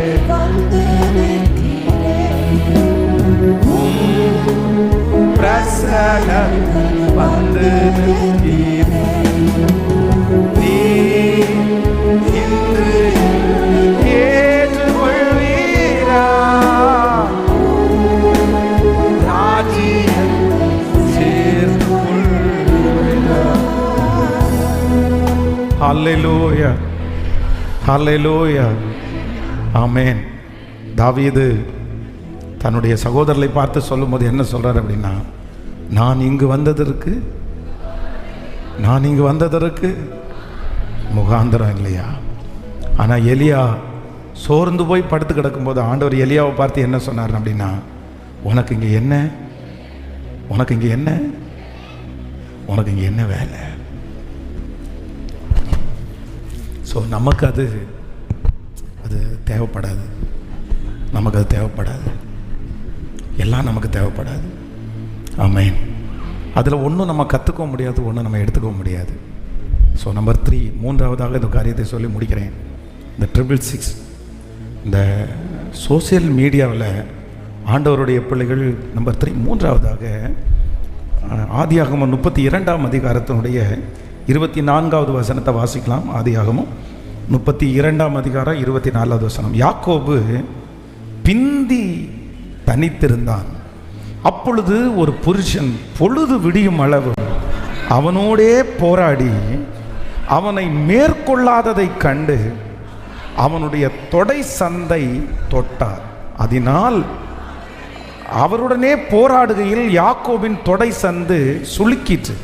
அவர், நான் போகட்டும், பொழுது விடுகிறது என்றார். அதற்கு அவன், நீர் என்னை ஆசீர்வதித்தாலே ஒழிய உம்மை போக விடேன் என்றான். அவர், உன் பேர் என்ன என்று கேட்டார். யாக்கோபு என்றான். அப்பொழுது அவர், உன் பேர் இனி யாக்கோபு எனப்படாமல் இஸ்ரவேல் எனப்படும், தேவனோடும் மனிதரோடும் போராடி மேற்கொண்டாயே என்றார். ஹல்லேலூயா. நம்பர் 3, சோசியல் மீடியாவில் ஒரு ஆண்டவருடைய பிள்ளைகள் இருக்க வேண்டிய 3வது கவனம் என்ன அப்படின்னு சொன்னால், இந்த நம்முடைய வாழ்க்கையில் இருக்கிற எல்லாத்துக்கும் சொல்யூஷன் கொடுக்குற ஒரு டூல் சோசியல் மீடியா கிடையாது. பக்கத்தில் இருக்கிற கையை பிடிச்சி சொல்லுங்க, சோசியல் மீடியா நீங்கள் ஒளிஞ்சுக்கிறதுனுடைய ஒளிவிடம் கிடையாது, ஒளிவிடம் கிடையாது. ஆனால் அது என்னவா தான் இருக்கும் அப்படின்னா, ஒளிவிடம் மாதிரி தான் இருக்கும். இப்போது நிறைய பேர் என்ன பண்ணுறாங்க அப்படின்னு சொன்னால், நிறைய பேருடைய வாழ்க்கையிலேயே ஒரு மிகப்பெரிய ஒரு சொல்யூஷன் என்னது? கணவனார் திட்டினார் ஆனால் நீங்கள் உங்கள் அம்மாவிடத்திலே ஃபோன் பண்ணி பேசுவீர்களா, இல்லை என்றால் ரீல்ஸ் பார்ப்பீர்களா? ஹலோ, இன்னைக்கு நம்ம நிறைய பேருக்கு எங்கேயுமே சொல்யூஷன் கேட்க மாட்டோம். ஒரு டென்ஷன் வந்துச்சுன்னு வைங்களேன், ஒரு பிரச்சனைன்னு வந்துச்சுன்னு வைங்களேன், உடனே நிறைய பேர் எதை எடுப்பாங்க? ஹலோ, எனக்கு ரொம்ப ஸ்ட்ரெஸ்ஸாக இருக்குது, என்னை கொஞ்சம் தனியாக விடு அப்படின் போது தனியாக போக மாட்டாங்க. ஹலோ, எதோட தான் போவாங்க? ஃபோன். ஆனால் இந்த ஃபோன் அவங்களுக்கு என்ன கொடுக்குது அப்படின்னு சொன்னால் ஒரு தனி கம்ஃபர்ட்டை கொடுக்குது. தன்னுடைய மனைவி தான் கூட சண்டை போட்டாங்க அப்படின்னா ஃபஸ்ட்டெல்லாம் ஒருத்தருடைய மூஞ்சியை ஒருத்தர் பார்த்துட்டே இருக்கிறதுனால உடனே அவங்க என்ன பண்ணிடுறாங்க? ஒப்புரவாயிடுறாங்க. ஆனால் இன்னைக்கு கணவன் மனைவி பிள்ளைகள் ஒப்புரவாகாமல் இருக்கிறதுக்கு மிகப்பெரிய ரீசன் என்ன அப்படின்னு சொன்னால், இந்த மொபைல் வந்ததுக்கு அப்புறம் நிறைய பேருக்கு ஒப்புரவாகிறது. சண்டை போட்டாச்சா, அவர் ஃபோனை எடுத்துட்டு அங்கே உட்காருவார், இந்த அம்மா ஃபோனை எடுத்துட்டு இங்கே உட்காரும், பிள்ளைங்க ஒரு இடத்துல உட்காருவாங்க, அவ்வளோதான். இந்த கல்யாணம் பண்ணுற இந்த தம்பிங்க எல்லாம் பார்த்தீங்க அப்படின்னா, இந்த கல்யாணத்துக்கு முன்னாடி ஃபஸ்ட்டெல்லாம் மாப்பிள்ளை பொண்ணு பேச மாட்டாங்க. ஆனால் இப்போ உள்ள ட்ரெண்ட் என்ன அப்படின்னா ரொம்ப பேசி வருவாங்க. இவங்க எல்லாத்தையும் பேசிட்டு கல்யாணம் பண்ணதுக்கு அப்புறம் இவங்களுக்கு பேசுங்கன்னா, இவருக்கு ஒன்லி எங்கே மட்டும்தான் பேச்சு வரும்னா ஃபோனில் மட்டும்தான் பேச்சு வரும். இன்னைக்கு நிறைய பேருடைய வாழ்த்துதல், நிறைய பேருடைய பேச்சு ஃபோனில் தான் இருக்கே தவிர நேரடியாக பேசுறதுக்கு சொல்லுங்க ஒன்றுமே இல்லை, ஒன்றுமே இல்லை. ஒன்று நினைத்து கொள்ளுங்கள், யாரோ ஒருத்தர் இடத்துல ஆண்டவர் பேசுகிறாரு, பாஸ்டர் எனக்கு பிரச்சனைன்னு ஒன்று வந்துச்சுன்னா நான் உடனே சொல்யூஷனுக்காக, அதனுடைய பதிலுக்காக இங்கே போய் ஒண்டிக்கிறேன், இந்த மொபைலில் போய் ஒண்டிக்கிறேன், சோசியல் மீடியாவில் போய் ஒண்டிக்கிறேன் அப்படின்னு யார் இந்த ஜபத்தில் இருந்தாலும்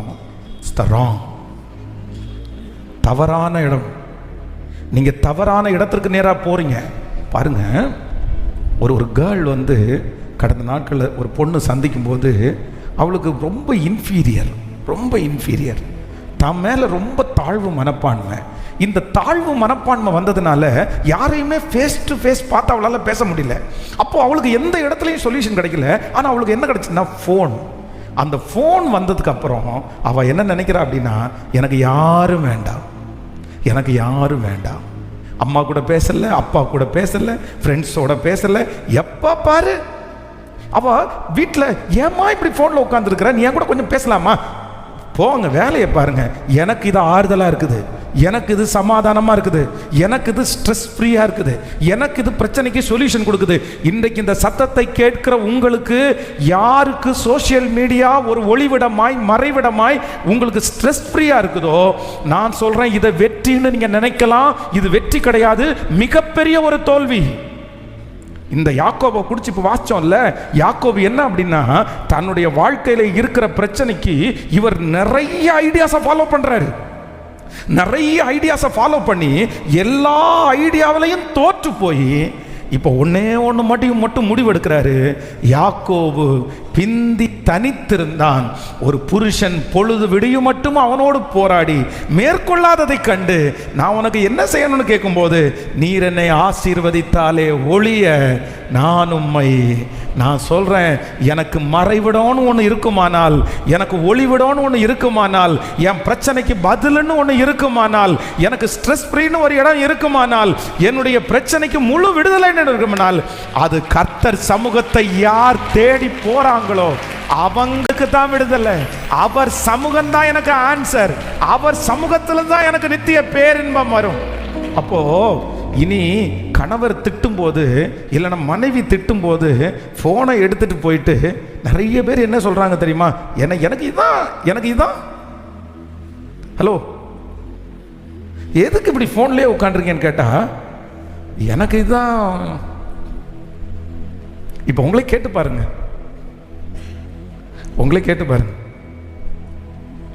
நீங்க எத்தனை பேர், இப்போ உங்களை பார்த்து கேட்குறேன், எத்தனை பேர் பிரச்சனைன்னு ஒன்று வந்த உடனே ஆண்டவரே அப்படின்னு போய் முழங்கால் படிட்டு ஜெபம் பண்ணி உட்காருங்க? இல்லை எத்தனை பேர் பிரச்சனைன்னு வந்த உடனே ஃபோனை எடுத்து ரொம்ப ஸ்ட்ரெஸ்ஸாக இருக்குது, ஜோக் ஏதாவது பார்க்கலாமா, ரீல்ஸ் ஏதாவது பார்க்கலாமா? நீங்களே டெஸ்ட் பண்ணி பாருங்களேன். என் லைஃபினுடைய சொல்யூஷன் வந்து எதில் இல்லை? சத்தமாக சொல்லுங்க. இல்லை சில ஐடியாஸு, சில விஷயங்களை நான் தெரிந்து கொள்வதற்கு எடுத்துக்கலாமே தவிர, என்னுடைய வாழ்க்கையில் இருக்கிற மொத்த ஆன்சரையும் எது கொடுக்க முடியாது. நான் நம்புகிறேன், என்ன ஒரு வித்தியாசமான பாதையில் நடத்துவார். உங்களை, என்னுடைய அனுபவம் எப்பவுமே உங்களுக்கு செட் ஆகாது. எப்படி சவுலுடைய ட்ரெஸ்ஸு தாவீதுக்கு செட் ஆகலையோ, அதே போல கர்த்தருடைய பிள்ளைகளே, உங்களுடைய அனுபவம் வேறு, உங்களை நடத்துகிறது வேறு. நான் நம்புறேன், இன்னொருத்தரை நடத்துறது வேறு. கவனிங்க, இதை கண்டிப்பாக கவனிக்கணும். நீங்கள் ஒரு கணவனார் சண்டை போட்டுட்டே இருக்கிறாரு, அடிக்கடி குடிச்சிட்டு வர்றாரு. அதனால பக்கத்தில் வீட்டில் இருக்கிற ஒரு ரட்சிக்கப்பட்ட சிஸ்டர் இந்த பொண்ணுக்கு ஒரு ஐடியா சொல்கிறாங்க. ஒன்றும் இல்லை, அவன் சர்ச்சுக்கு வரணும்னு நினச்சா நீ பிசாசு பிடிச்சது மாதிரி நடின்னு சொல்கிறாங்க. பிசாசு பிடிச்சது மாதிரி நடின்னு சொன்ன உடனே இந்த பொண்ணு அப்படியே லிட்டரலாக இவன் தண்ணி அடிச்சுட்டு வந்த உடனே பிசாசு பிடிச்சது மாதிரி நடிச்சிட்டான். இவன் மனைவியை ரொம்ப நேசிக்கிற பையன், இவன் பிசாசு பிடிச்ச நடிக்கிறத உடனே அந்த பையன் என்ன பண்ணிட்டான் அப்படின்னு சொன்னால், அந்த பொண்ணை ஸ்ட்ரெயிட்டாக கூட்டிட்டு வந்துட்டான். நான் தான் பார்க்குறேன், நான் பார்த்தா அப்படியே அசல் பிசாசு மாதிரியே பண்ணுது. கார்ல இருந்து இறங்கி வர்றான், அவனா தாங்குன்னு தாங்குறான். என்னென்ன கொண்டு வந்தாச்சு, கொண்டு வந்து சர்ச்சில் இங்கே தான் உட்காந்து ஜெபம் பண்ணிகிட்டே இருக்கிறோம். நானும் ஜெபம் பண்ணுறேன், இயேசுவின் நாமத்தினால போ பிசாசு, இயேசுவின் நாமத்தில் ஓடு பிசாசு. அது பிசாசாக இருந்தால் தானே ஓடும், அதுதான் பிசாசே இல்லையே. நமக்கு இது தெரியலையா, நடிக்குது. கொஞ்ச நேரம் தாண்டி பேச ஆரம்பிச்சு, சரி நான் எங்கேருந்து வந்தேன்னு தெரியுமா அப்படிங்க. நீ எங்கேருந்து வந்த அப்படின்னு கேட்டா, இவன் குடிக்க போனா இல்லை, அந்த ரோட்டில் இருந்து வந்தேன் அப்படின்னு சொல்லி அந்த பொண்ணு சொல்லுது, இவனை குடிக்க மாட்டேன்னு சொல்ல, அப்ப நான் வெளியே போறேன். எனக்கு உடனே எனக்கு கொஞ்சம் புரிஞ்சிருச்சு, பிசாசு குடிக்கத்தான் சொல்லும். பொதுவாக பிசாசு குடிக்க தானே சொல்லும், எனக்கு ஒரு குவார்டர் வாங்கி கொடுன்னு சொல்லும். இது புதுசாக இருக்கு, இந்த பிசாசு வித்தியாசமாக இருக்குது. இது ஆத்மாவை கூட்டிகிட்டு வர்ற பிசாசு போல. சில பிசாசு ஆத்மாவை கூட்டிகிட்டு வரும்ல. சரி, இந்த பொண்ணு சொல்லுது அவனை உடனே நீங்கள் நம்ப மாட்டீங்க, எனக்கு இன்னைக்கு நினச்சா கூட பாவமாக இருக்குது. அந்த பையன் சாஷ்டாங்கமாக விழுந்துட்டான். ஆண்டவரே, நான் இனி குடிக்க மாட்டேன், இவளுக்கு சரியானா போதும் அப்படின்னு சொல்லி அப்படியே ஜெபம் பண்ணி கடைசியில் ஒரு வழியா நடிப்பு திலகம் கொஞ்சம் அவ்வளோ நேரம் நம்மளை தண்ணி காமிச்சு அப்புறம் போகிறேன்னு போச்சு. போன உடனே அவனே பக்கத்து கடையில் போய் அந்த காலையிலே சாப்பிடாம இருக்கிறா பஸ் அப்படின்னு சொன்ன உடனே, சரி இங்கே பக்கத்தில் ஐயனார் ஹோட்டல் தான் இருக்குன்னு சொல்லிட்டு தோசை வாங்கி கொடுத்து அந்த பிள்ளைய உள்ள வச்சு சாப்பிட வச்சா, என்னம்மா உனக்கு பிரச்சனை? நீ ஜெபம் பண்ணுற பொண்ணு தானே, நீ ஆண்டவரை நேசிக்கிற பொண்ணு தானே, நீ ஊழியத்தில் எல்லாம் இருக்கிற பொண்ணு தானே, உனக்கு எப்படி பிசாசு பிடிக்கலாம்? என்ன ஆச்சு அப்படின்னு அந்த பிள்ளைகிட்ட நான் கேட்குறேன். நான் பொதுவாக ஓடிச்சுன்னா போயிடுறது நம்மளும், சரி போயிச்சே நமக்கு என்ன அப்படின்னு. ஆனால் என்னமோ தெரில, நான் கேட்குறேன், நீ ஜெபிக்கிற பொண்ணு தானே, உனக்கு எப்படி பிசாசு பிடிச்சி? நீ ரொம்ப ஆண்டவராக நடக்கிற பிள்ளை, உனக்கு எப்படி பிசாசு வந்துச்சு? எனக்கு தெரியணும் அப்படின்னு சொல்லி கேட்கும்போது அந்த பொண்ணை உண்மையை ஒத்துக்குச்சு. என்ன சொல்லிச்சுன்னா, பாஸ்டர் இவரை என்னால் திருத்தவே முடியல, வேற வழியே தெரில, நான் ரொம்ப ஸ்ட்ரெஸ் ஆகுறேன், அதனால என்ன முடிவு எடுத்தேன்னா இவரை திருத்தணும்னா நம்ம இப்படி நடிச்சு தான் ஆகணும். சரி, அதுக்கு ஒரு வசனம் வேற அவ சொன்னா, வாது நாளாவது சூது நாளாவது ஒரு ஆத்மாவாத ஆதாயப்படுத்தணும். சரி, நானும் ஒன்றும் சொல்லலை. சரி, அந்த பிள்ளையினுடைய கஷ்டம் பெரிய கஷ்டம், அவன் குடிகாரன், இந்த வயசுலேயே ரசிக்கப்பட்டு ஞானம் எடுத்த பிள்ளை ஒரு குடிகாரனை வச்சு கஷ்டம்தான் அப்படின்னு நினச்சி, சரிப்பா பரவாயில்ல, பட் இது ராங், இது தப்பு, நம்ம ரட்சிப்பு கர்த்தருடையது, ரட்சிக்கக்கூடாதபடி என்னுடைய கை குறுகி போகலன்னு கர்த்தர் சொல்கிறாரு. எப்போவுமே நம்ம ஒரு விஷயத்துக்காக மாற்று வழியை நம்ம தேர்ந்தெடுக்க முடியாது, பொய்யா போகிறதெல்லாம் கர்த்தர் அங்கீகரிக்க மாட்டார். பட் என்னாலும் உன்னுடைய சூழ்நிலை அந்த மாதிரி நீ நினச்ச, சரி அவன் ஒப்பு கொடுத்துட்டான், இதே மெயின்டைன் பண்ணிடு, சரி நீ விட்டுரு, இதை எனக்கு உனக்கு தெரிஞ்சது மாதிரி வச்சுக்கோ அப்படின்னு சொல்லிட்டு அனுப்பிவிட்டோம். கொஞ்ச நாள் நல்லா குடும்பம் நடத்தி வாழ்ந்தாங்க. ஆனால் அது ரொம்ப நாள் ஓடலை. ஸோ ஒரு நாள் அவன் நடிச்சிட்டா, ரொம்ப நடித்தாங்க அந்த பொண்ணு. ஆனால் அடுத்த டைமும் அந்த மனுஷனுடைய குடிப்பழக்கத்திலிருந்து அடுத்த பிரச்சனை வரும்போது அந்த மனுஷனால் வெளியே வரவே முடியல. இப்போ என்ன பண்ண முடியும்னு நினைக்கிறீங்க?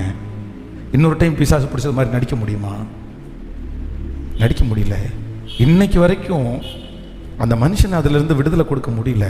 அப்போ நான் என்ன நம்புகிறேன் அப்படின்னா, நம்முடைய பிரச்சனையினுடைய சொல்யூஷன் வந்து வேற எங்கேயும் இல்லை, வேற எங்கேயும் இல்லை. நான் அந்த பாப்பாவை அந்த பிள்ளைய கூப்பிட்டு என்ன சொன்னேன் அப்படின்னா, நீ இந்த மாதிரி நடிக்கணும், இந்த மாதிரி விடுதெல்லாம் விட்டுரு, இந்த குறுக்கு வழியெல்லாம் விட்டுரு. அவரை நோக்கி பார்த்த முகங்கள் வெட்கப்படவில்லை, அவரை நோக்கி பார்த்த முகங்கள் பிரகாசம் அடைந்தன, அவைகள் வெட்கப்பட்டு போனது இல்லை. அதனால வானத்தை பூமியை உண்டாக்கின கர்த்தரிடத்திலிருந்து எனக்கு ஒத்தாசை வரும். நீ ஜெபம் பண்ணும், ஜெபம் பண்ணு. ஆண்டவர் முழங்காலுக்கு சிஸ்டர் பிரதர் யாரோ ஒருத்தர் என்ன வந்தாலும் உடனே போய் இன்டர்நெட்டில் சர்ச் பண்ணுறவங்களா இருக்கலாம். ஜாக்கிரதை, கேர்ஃபுல். எதுக்கு எடுத்தாலும் போய் இன்டர்நெட்டில் போய் நீங்கள் வந்து சர்ச் பண்ணுறத முதல்ல விட்டுருங்க. ஒரு கட்டி வந்துச்சா உடனே என் வயிற்றினுடைய ரைட் சைட்லேயே ஒரு கட்டி வந்தது, கூகுள் நீ என்ன சொல்லுகிற அப்படின்னு உடனே அது ஃபஸ்ட்டு எடுத்த உடனே என்ன சொல்லும் தெரியுமா, இது கேன்சர் கட்டியாகவும் இருக்கிறதுக்கு வாய்ப்பு இருக்கிறது. வேற என்ன சொல்லும், அது எழுதி வச்சது தானே சொல்லும். வேற நான் என்ன சொல்கிறேன் அப்படின்னா, அது எழுதி வச்சுக்கிறத சொல்கிறதுக்கும் ஆண்டவர் எழுதி வச்சிருக்கிறத சொல்கிறதுக்கும் நிறைய வித்தியாசம். கர்த்தரிடத்தில் போய் ஆண்டவரே எனக்கு வயிற்று பக்கத்தில் ஒரு கட்டி வந்திருக்கு அப்படின்னு சொன்னால் அது ஒன்றுமில்லை, அது ஒன்றும் பண்ணாது, அது ஒன்றும் அழிக்கிறதுக்காக வந்ததில்லை, அது ஒன்றும் உருவாக்குறதுக்காக வந்தது. கர்த்தர் அப்படி தானே பேசுவார். ஆனால் கூகுள் என்ன பேசும், ஏற்கனவே பக்கத்து 3வது தெருவில் ஒருத்தனுக்கு இப்படி தான் வந்துருச்சு, அவனுக்கு வயரோடு கட் பண்ணி எடுத்தாங்கன்னு வரும். வேற என்ன சொல்லும்? அதனால ஆண்டவருடைய பிள்ளைகள் ஒன்று நினைத்துக் கொள்ளுங்கள், எதுக்கு எடுத்தாலும் எங்கே போகக்கூடாது, இந்த கூகுளில் முதல்ல சர்ச் பண்ணுறத எடுத்து போடுங்க, முதல்ல விட்டு போயிருங்க. அது இருக்கிற வரைக்கும் நீ ஆபத்து நம்மளை விட்டு போகாது, கலக்கம் நம்மளை விட்டு போகாது. அது சொல்கிறதெல்லாம் நம்ம கேட்க முடியாது. ஏதோ ஒரு தேவைக்காக ஒரு ஆராய்ச்சி செய்கிறது, ஒரு பார்க்குறது, ஒரு படிக்கிற பாடத்தை தெரிஞ்சுக்கிறதுக்கு தவறல்ல. ஆனால் என் வாழ்க்கையினுடைய கேள்விகளை நான் அங்கே கொண்டு போய் கேட்க வேண்டியதில்லை. என் வாழ்க்கையினுடைய கேள்விகளுக்கு இந்த வேர்ல்டு லெவலில் என்னை படைச்ச தெய்வம், என் நரம்புகளை அறிஞ்சவர், என் எலும்புகளை அறிஞ்சவர், உலக தோற்றத்துக்கு முன்னே என்னை அறிஞ்ச அவருக்கு தெரியுமா, கூகுளுக்கு தெரியுமா? நான் சொல்கிறேன், அவருக்கு தான் தெரியும். என் தேவனுக்கு தான் தெரியும். நான் ஆராதிக்கிற கர்த்தருக்கு தெரியும். நான் முன்பாக போனா அவருக்கு தெரியும், பின்னாடி கிரியை செய்தா அவருக்கு தெரியும். நான் போகும் வழி கூகுளுக்கு தெரியாது. நான் போகும் வழி எது யாருக்கு தெரியும் அப்படின்னா கர்த்தருக்கு தெரியும். நான் ஸ்ட்ரெஸ்ஸாக இருக்கிறேன், எனக்கு இவ்வளோ பிரச்சனையாக இருக்குது, நான் என்ன பண்ணட்டும்னு கூகுள்கிட்ட கேட்டால் நீ மனநலம டாக்டரை போய் பாருன்னு சொல்லும்.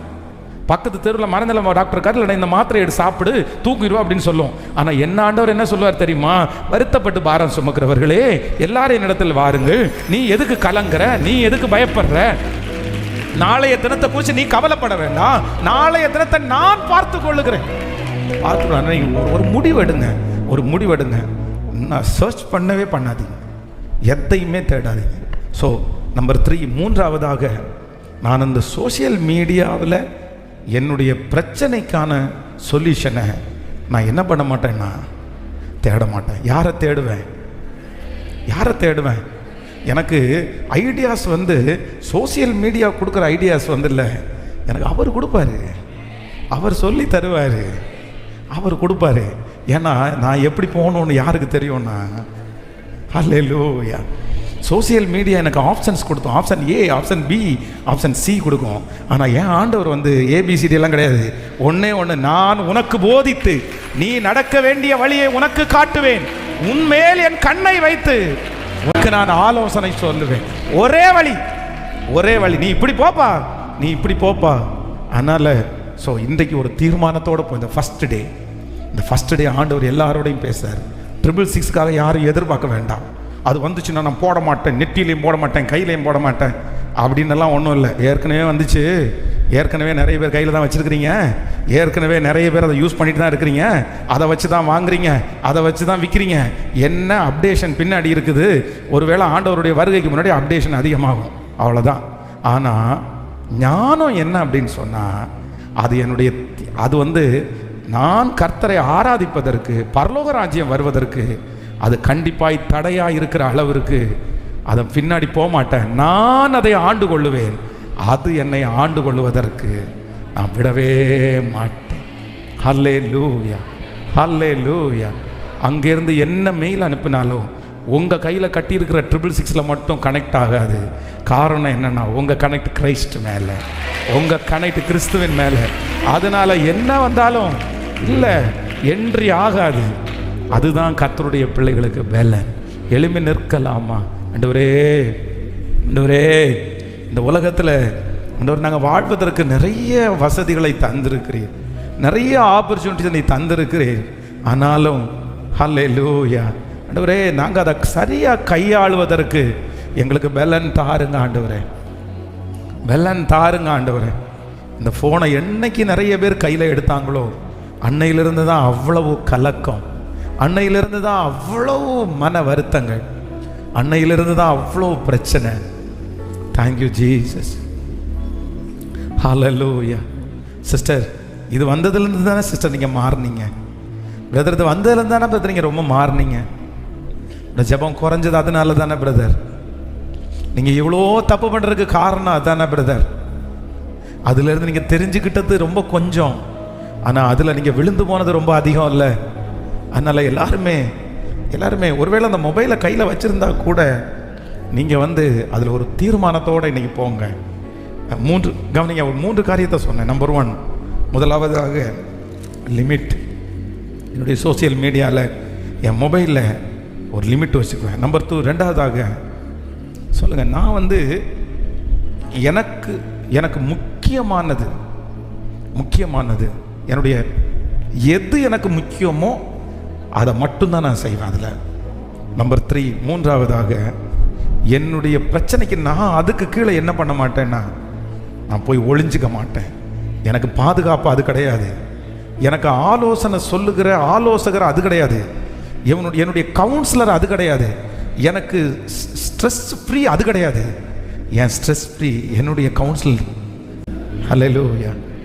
சங்கீதக்காரனாகிய தாவீது சொல்லும்போது சொல்கிறார், அவருடைய சாயலிலே